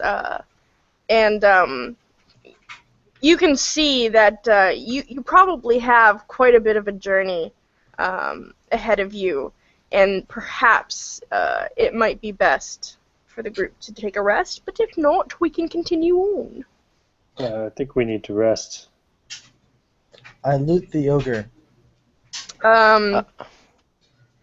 If you shuffle through the ogre, you will find that it is very similar to the ogres back at the camp. They seem to have no personal items on them, and it's very strange.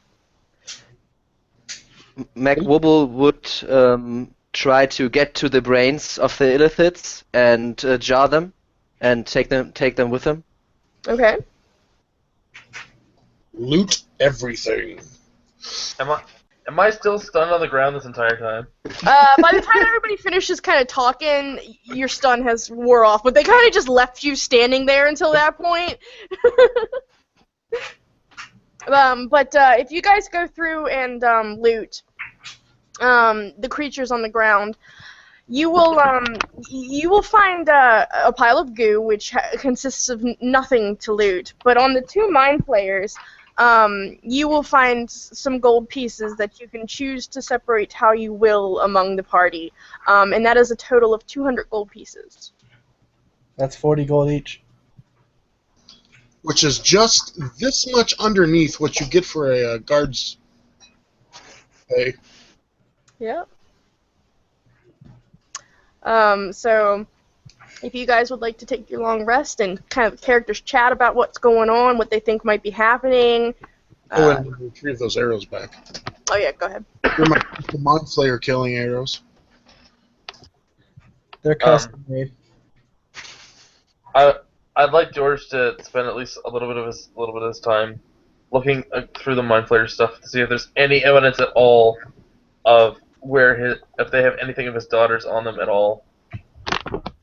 If you do that, you will find not something of your daughters, but you will see little claw marks on their wrists, as though maybe a child has fought against them. Or McWooble scratched them. Or that.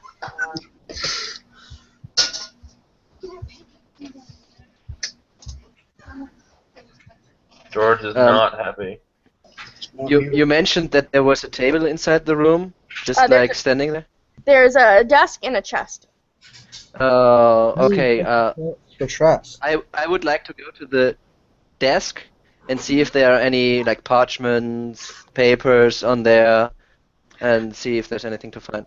You do find parchment. However, there isn't really writing on it. It's more resemblant of Braille. Wait, Braille? Mm-hmm. What the hell is Braille? Sorry, my vocabulary is... Braille failing me is here. it's basically textured paper for blind people to read. Ah, okay. Okay.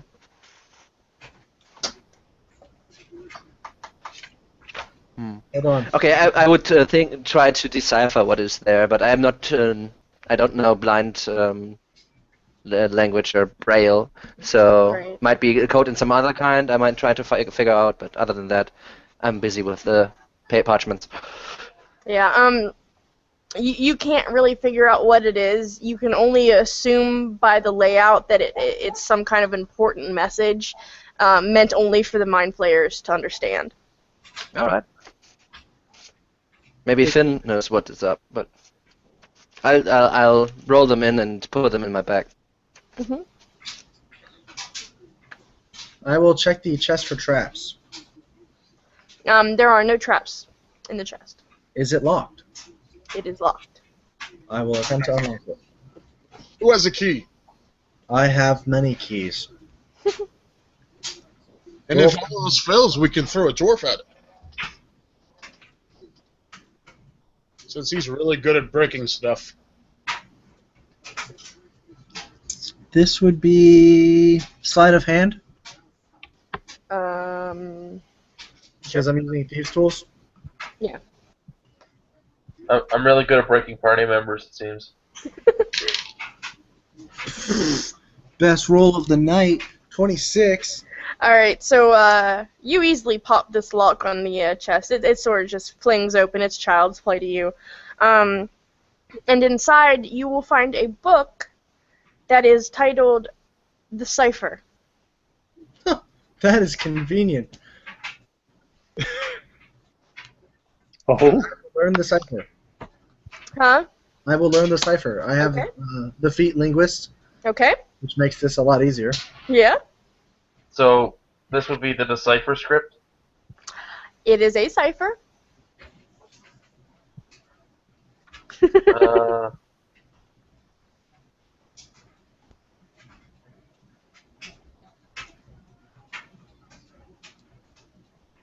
Is there anything else in the chest? No false bottoms. Beyond the cipher, there's just some piles of like clothing, robes, like changing things to change into. There's like some cheap armor, but it What looks are, pretty trashy. what are the robes made out of? Just a common fabric. Oh, well, never mind then. Yeah, it all kind of appears to you to just be some kind of junk.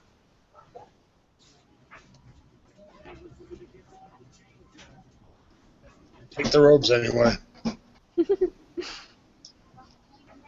It can be sold or given away. You can burn them and have warmth in this cave. Yep.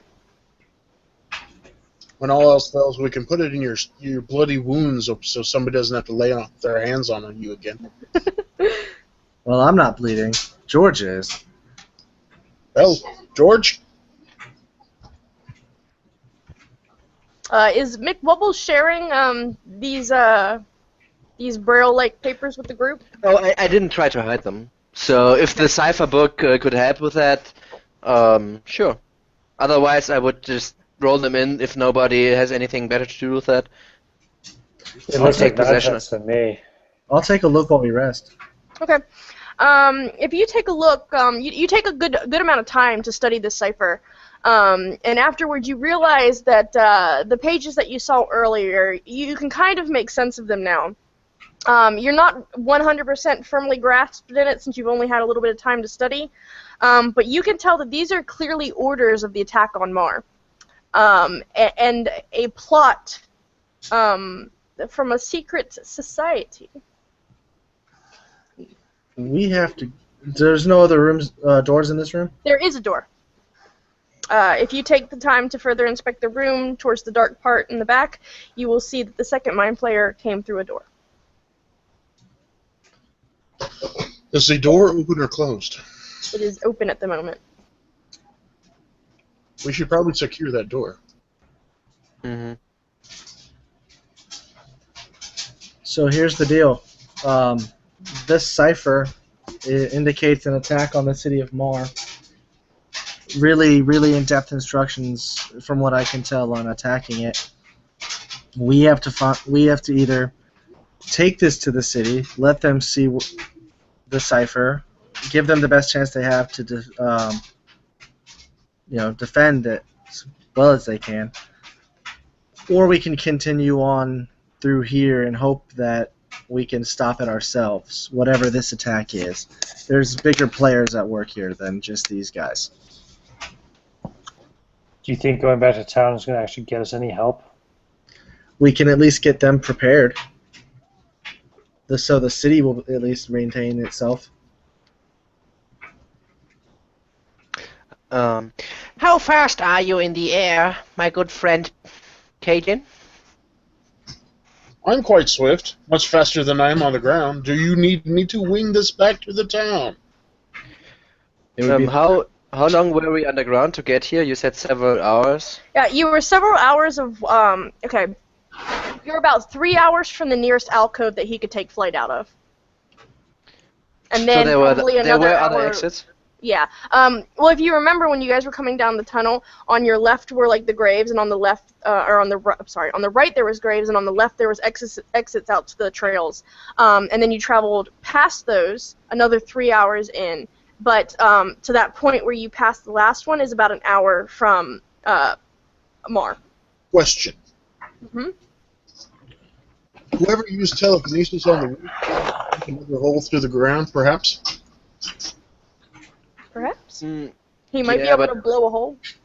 But the spell fizzled, and it's kind of a one trick for me a So- day. One trick pony, gotcha. So I would need to rest sometime to be able to try to rip open and I'm not too sure that it wouldn't endanger us. Okay, I'll pass it over. Well, if you guys want to wait, I'll take this back. Let's give him more work. Yeah, Yeah, I'm in need of a long rest. I need to get my hit points back, and I need to get some spells back because I've used almost everything.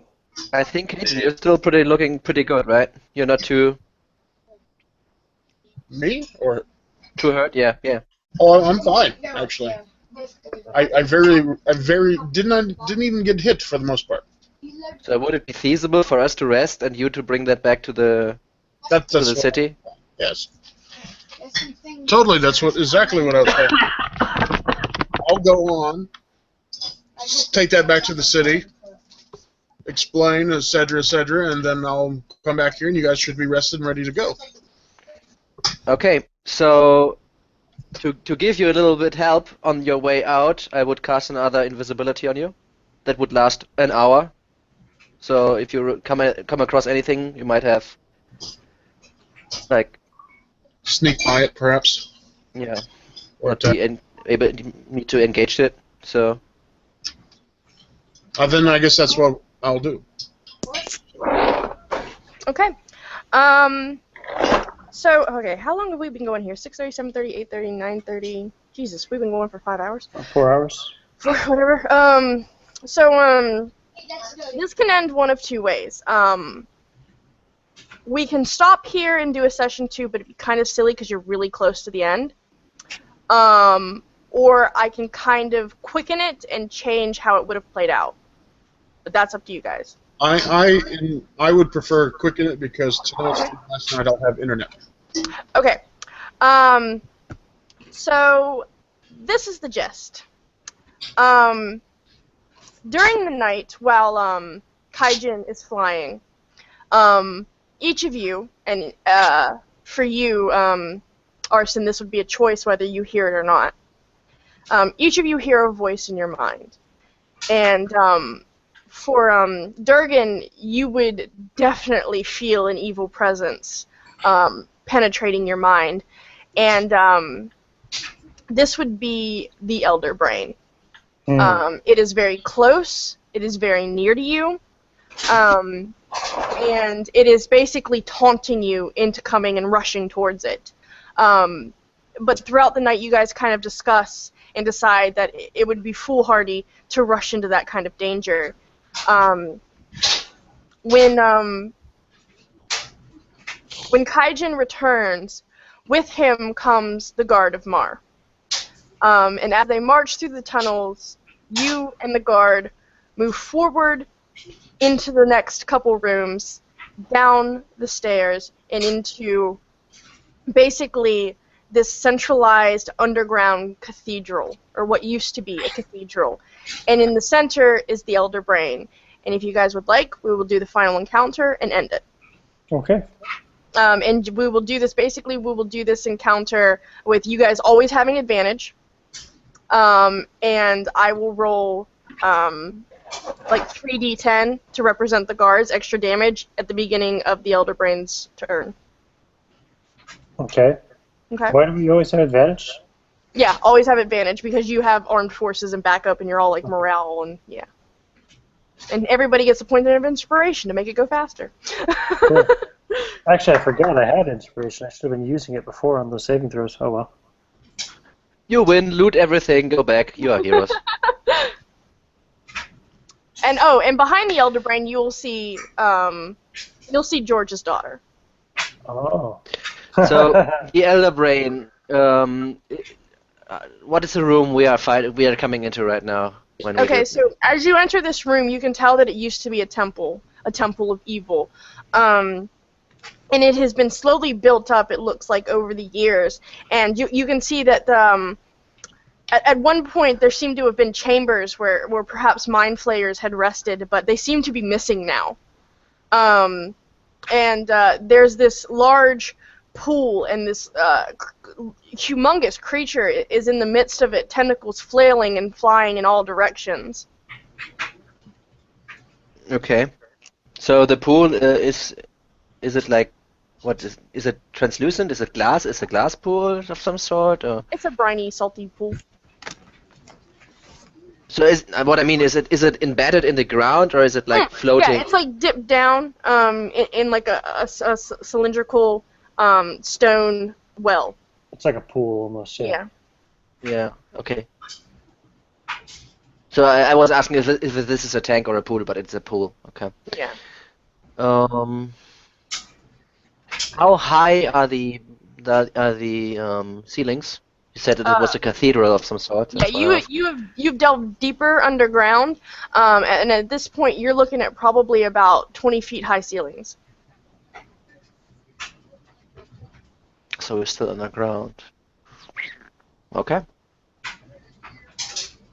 And at this point you would know, by the way, that you are very much in Katagath Caves. You have reached Katagath Caves.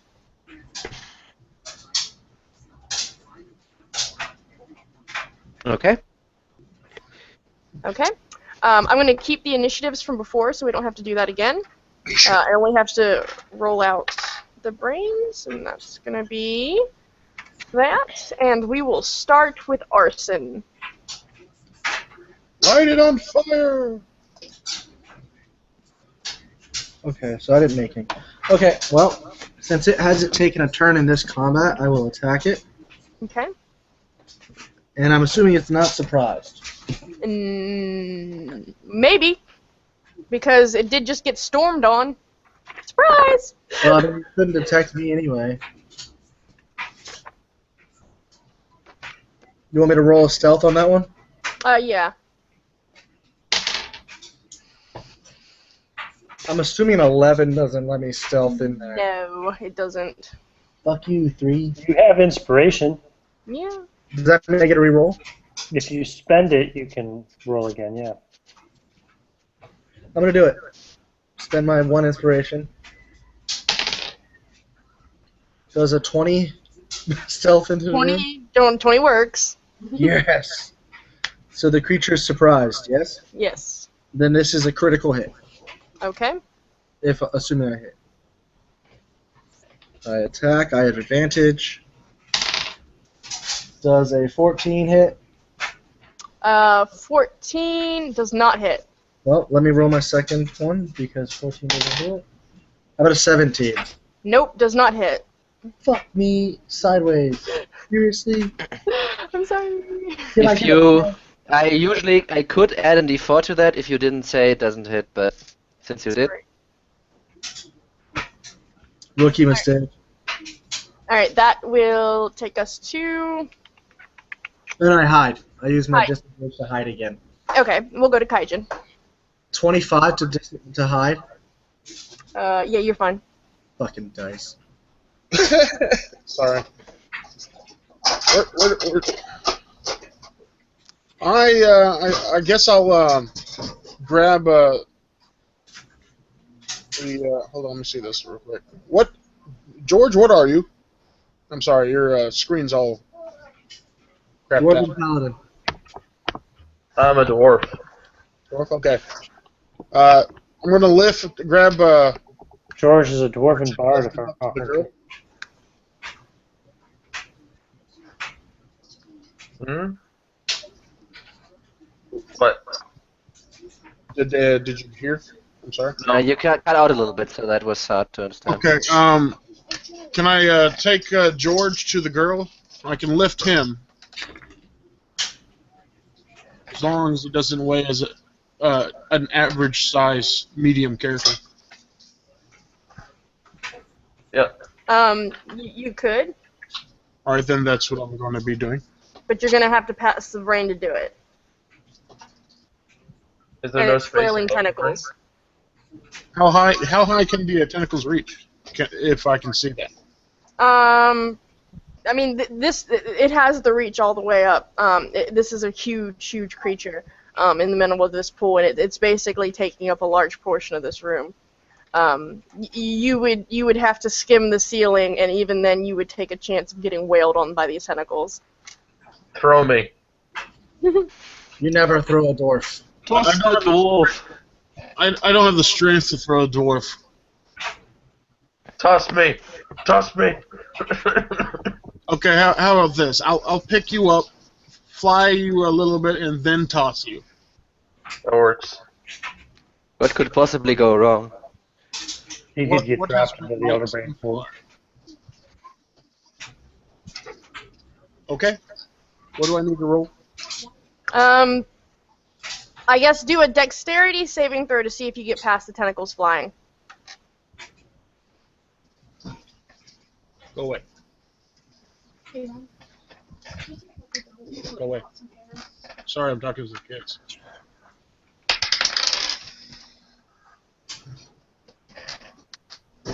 Dex. It's 29. Okay, that's perfectly fine. You with ease cleared the tentacles right through two of them, flailing back and forth, and sailed through the middle of them. Okay. And, from here, can I toss them, or is it feasible just to take them to the girl? It's feasible to take them at this point. You've passed over it with flying colors. Okay. Drop them off. Okay. Yay! Now you can die together. And they do. If I die, you can meet me. If May I guess- make a is little bit of a... that the only thing? Is that considered both an action and a movement? Yeah. Yeah. Okay. That ends the turn.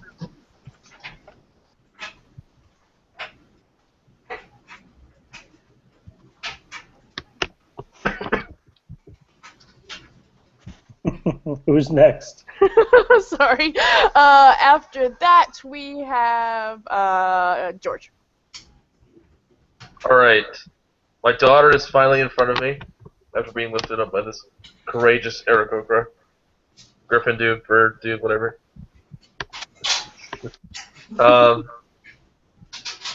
What condition does my daughter look like? She's in good health. She's a little bit banged up, a little bit bruised up, but for the most part, she's okay.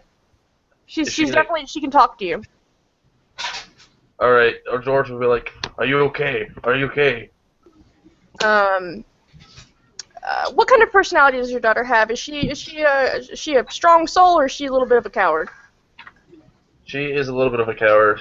Okay, she's gonna have a shaky voice, and she's gonna say something along the lines of, "Daddy, get me out of here! I don't like it." Is she in a cage, or is it... Yeah, but if you pull on it hard enough, it'll pop. It was too strong for her though. Alright, I'm gonna open this cage. Okay. Make it... Pops open. Yep. I lift her up, Mhm.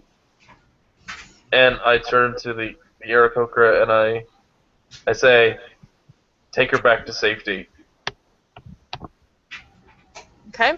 Is that gonna end your turn? That's gonna end my turn. Okay, we will go to the brain. And he says, "No, fuck you," and flies away. Here.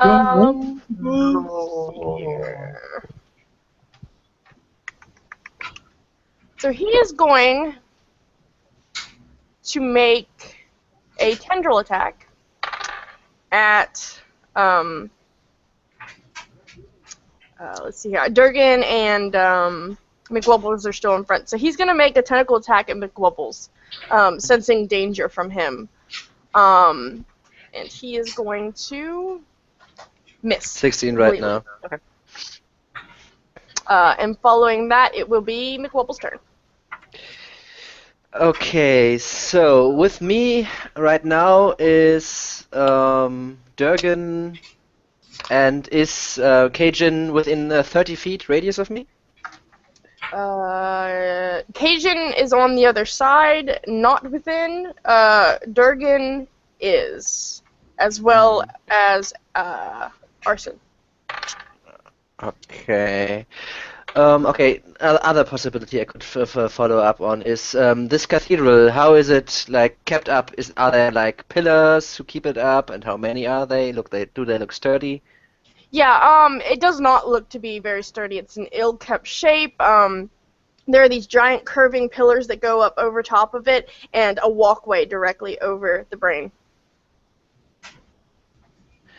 Okay. Made of stone. Probably weighs about 1,000 pounds. How convenient.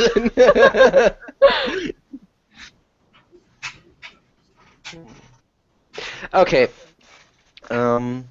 Sense danger, right? Let's do this. Okay, so I will first of all. Risk, no risk, no fun, right?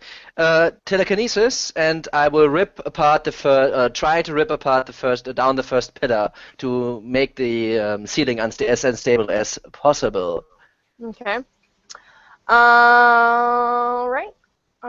This If is you want probably to. going to work out very well for you. Hold on. This works out very well for you. The supports that sit underneath of this walkway just give way, and it comes crashing down in the center of this brain. And it being a spongy material, it sinks down and like almost crushes it. And that will be a D10, 2d10 plus 4 damage. Okay. You want to roll it? You can do it.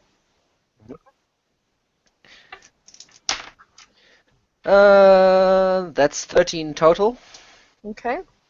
With the plus 4? With the plus 4. Okay. And I also try to get a little bit away from the tentacles striking at me. Okay. And yeah, my veins are still popping at my forehead from this action. And Okay. end my turn. Alright, that'll take us to Durgan. Okay. So, looking at the situation, Durgan casts Protection from Evil Okay. on himself again. And this time he's going to keep it in effect, I think. Just trying to look to see real quick. Other, that's one action. Yep, that takes one action. And then I'll move up as close as I can to the brain. Okay. It's an aberration, correct? It is. A large aberration. So it will have disadvantage anytime it tries to attack me. Okay. And I cannot be charmed, frightened, or possessed by it. Okay. That will take us to Arson. Since I'm still hidden Mm-hmm. and never attuned myself to the staff, which Did you not? I didn't. I forgot all about that. I'm going to stab it again with my pig sticker. Okay. But it is considered a sneak attack. They wouldn't be surprised because it has taken part in combat. So, 26 this time. Alright, that's a hit. Because It is advantage, though. No, it's fine.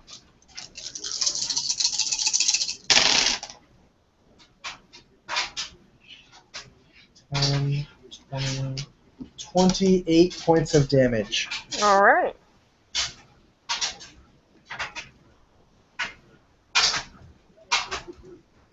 So yeah, you guys between the walkway, the catwalk falling down, and Arson just flailing into it. It's kind of like groaning and making this like sloshing wet sound. And at this point, at will, it chooses to speak common out loud. And it will say, "You are nothing but cattle. You are nothing to me." And that will take us over to Kaijin's turn.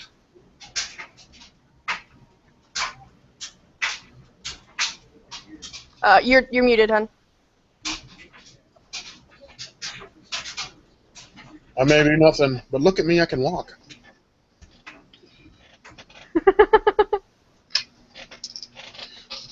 I'm going to use my special Mind Flare arrows of death and destruction here.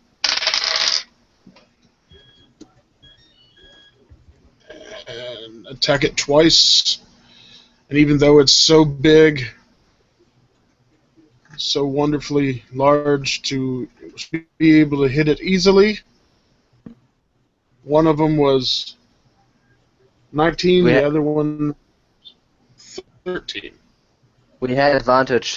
Chelsea said that when entering the fight, so if you didn't roll twice.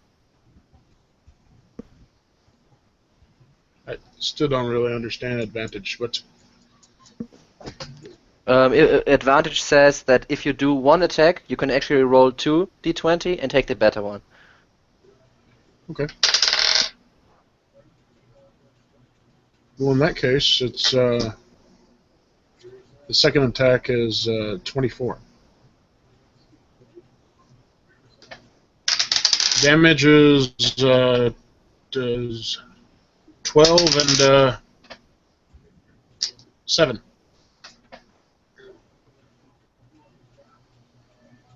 And move. After I attack, move to a different spot. Smart. Stick and move, stick and move. Next. I'm muted. I'm sitting here talking and I'm muted. So you're pounding arrows into this thing, and you can definitely tell you're doing some damage. You are doing work on this creature, but he continues to taunt out at you, and that is going to take us to George, whose little girl is still on the other side of the brain. I thought the Aarakocra went before me. He decided to attack instead. He would have had to move her on his turn. I shake an angry fist at this bird.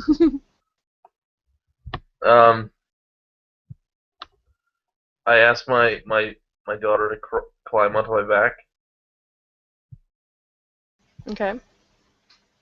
You gonna try to hoof her out? Indeed. Alright, I'm gonna need you to make a dex saving throw. Alright.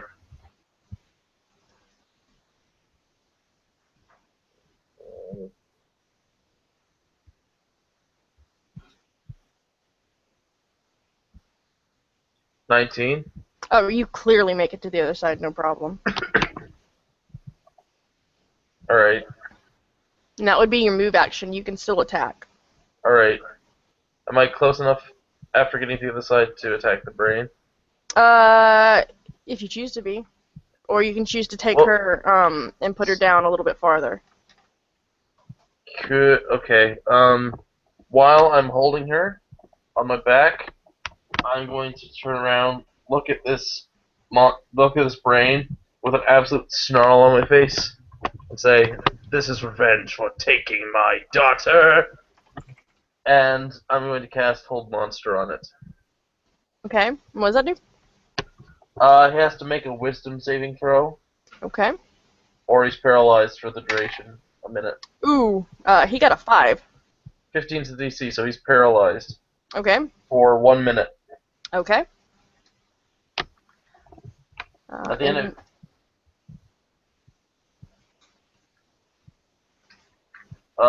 of each of his turns, he can make another Wisdom saving throw. Okay. Is that the end of your turn? Yep. Alright, that'll move us right on along to McWubbles. So how heavy is this brain? Way more than you can lift. I do lift though. Okay. Yeah, well, might as well just start to destroy the other pillars and make this whole thing. What you could do is you could lift that walkway off of him and drop it back down on him again. Because the Wow. pillars, you would kind of have to tip them over. And they're massively larger and heavier, and I don't think it's higher than your weight that you can. Well, I don't want to tip them over. I just want to break them apart, make this whole thing collapse, cave in, basically, and Kill bury everybody. this. Yes. Okay, we can try. You can try to destroy one of the pillars, the support beams. That was my plan all along. I didn't want to go for the puny bridge. Oh, and a critical fail 1. So you're gonna rip a hole in one of these pillars, and all right.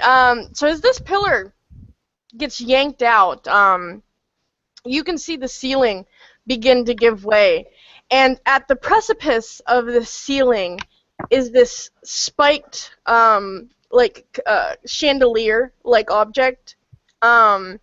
And the whole dome shape of it is going to come crushing down, as fate will have it, onto this brain. And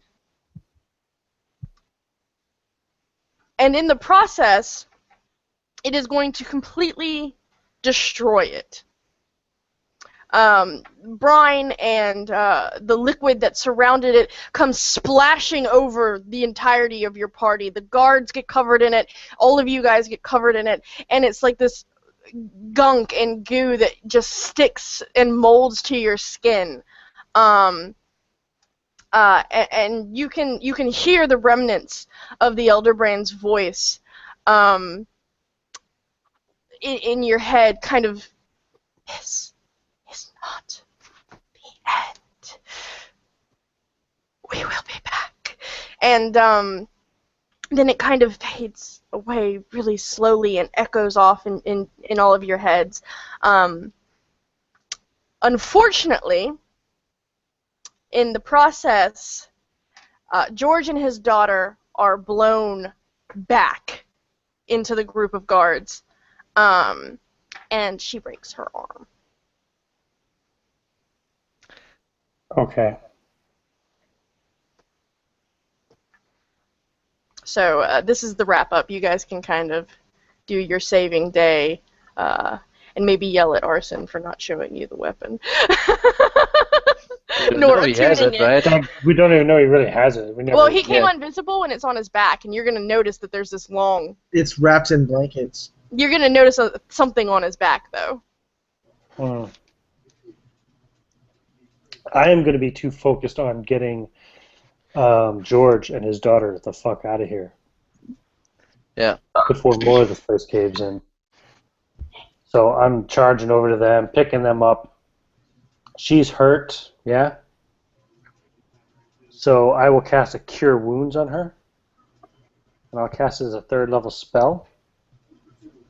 Mm-hmm. So that'll do, I think it is 2 wounds is a D8, right? 3rd level spell is 3D8 plus something. Yeah. Plus what? I don't know off the top of my head. That's 2, that's an 8, and a 4. So 14 plus whatever. Okay, so as you put your hands on her, and George kind of looks at you a little funny, but lets you do it, you can see the skin heal and the bone underneath of it straighten out with And I look at George right in the eyes and I say, Get her out of here. Fast. That was the plan. As you turn towards the door, George, Barclay Armstrong himself will come through. He will take a look around, and with him he carries a very large greatsword. And with a stronger presence of mind, he eyes the briny pool again and gives it a stab for good measure. And at that point, you will hear a release. And he'll turn back to the group and he'll say, "What in the bleeding hell is going on here? This Kaijin comes out of nowhere flying into town. He says he's found all this information but brings no proof besides a piece of paper with scribble and textures and nothing really to it. And now we have this disgusting looking creature in front of us. What happened?" We each earned 50 gold pieces. Yes. The Barclay is just going to be like, This would be good. "Oh, right. Yeah, okay." I walk up to Barclay. Mm-hmm. Does he give me a 50 gold? He will pay. He will pay I'll out. close my fist around it, and I punch him in the face. What? You have my approval. And then I drop the pouch on his chest as he's laying on the ground holding his busted up nose. And I'll I walk will back. take that pouch and mine. Okay. You know, I for don't want his money, but he's been nothing but a dick to us. And Yeah, Barclay's a dick. He's a militant kind of asshole. Yep. Would anybody else like to do anything, or would you guys? Because Barclay's gonna kind of get up and he's gonna glare. I mean, he's gonna be pissed off, but he's got plans to deal with you back at town later. You know, Did when Barkley all. ever ask our names? I mean, do we all get to hit him? I mean, just Are you just gonna beat the shit out of my NPC now? McWobble just still stands there with his two arms, like he's been on a cross and looking at his magnificent work and just breathing in the moment and the goo like dripping down his face. Yeah, you guys are all covered in gunk, by the way. Like, you are disgusting right now. You stink real bad. What does Katrina say? Katronia will, I told you it was a bad idea to come down here. But I need 100 gold. 100 gold? That's not going to buy us much farther than, say, Stonehaven. You're right. Next time, I'll ask for more. Good idea. Did Barkley ever ask our names? You never answered my question. He never asked your names. He did not care to know your names. He wanted you gone and on your mission. While he's glaring at Durgan, I'll come up and introduce myself. Okay. My name is Arson Winterblade Lantum. I'm sure you've heard my name throughout the city. And at that, I'll just sort of walk off. Okay. If you guys so choose, you can follow the guard back to town and rest easy for the night. Yep. Save the girl. Job well done. The only thing that McWolves would say to Barclay is, Well, I'll send some friends of mine your way. You know, they will ask you for a favor or two. I guess you will now help me now that I helped you. Sorry. Go ahead. As soon as we outside, above ground, Mm-hmm. George still with his daughter walking hand in hand beside him. Okay. We'll come up to Barkley and be like, "You gave me a tough time today, and these last couple days. I lost my daughter. I got her back. That was my greatest fear in the world." And You're Barkley, What was the end of that? and Barkley, now here is your greatest fear in the world, and I wish to cast fear on Barkley. Okay. So Barkley gets to make a where is it? Here it is. He gets to make a wisdom saving throw. Nat 20. Ah! Because So- I'm here at Barkley.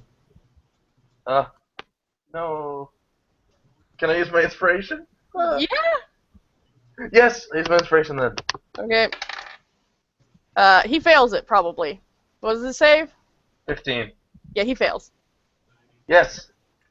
Okay, so he's afraid of himself now?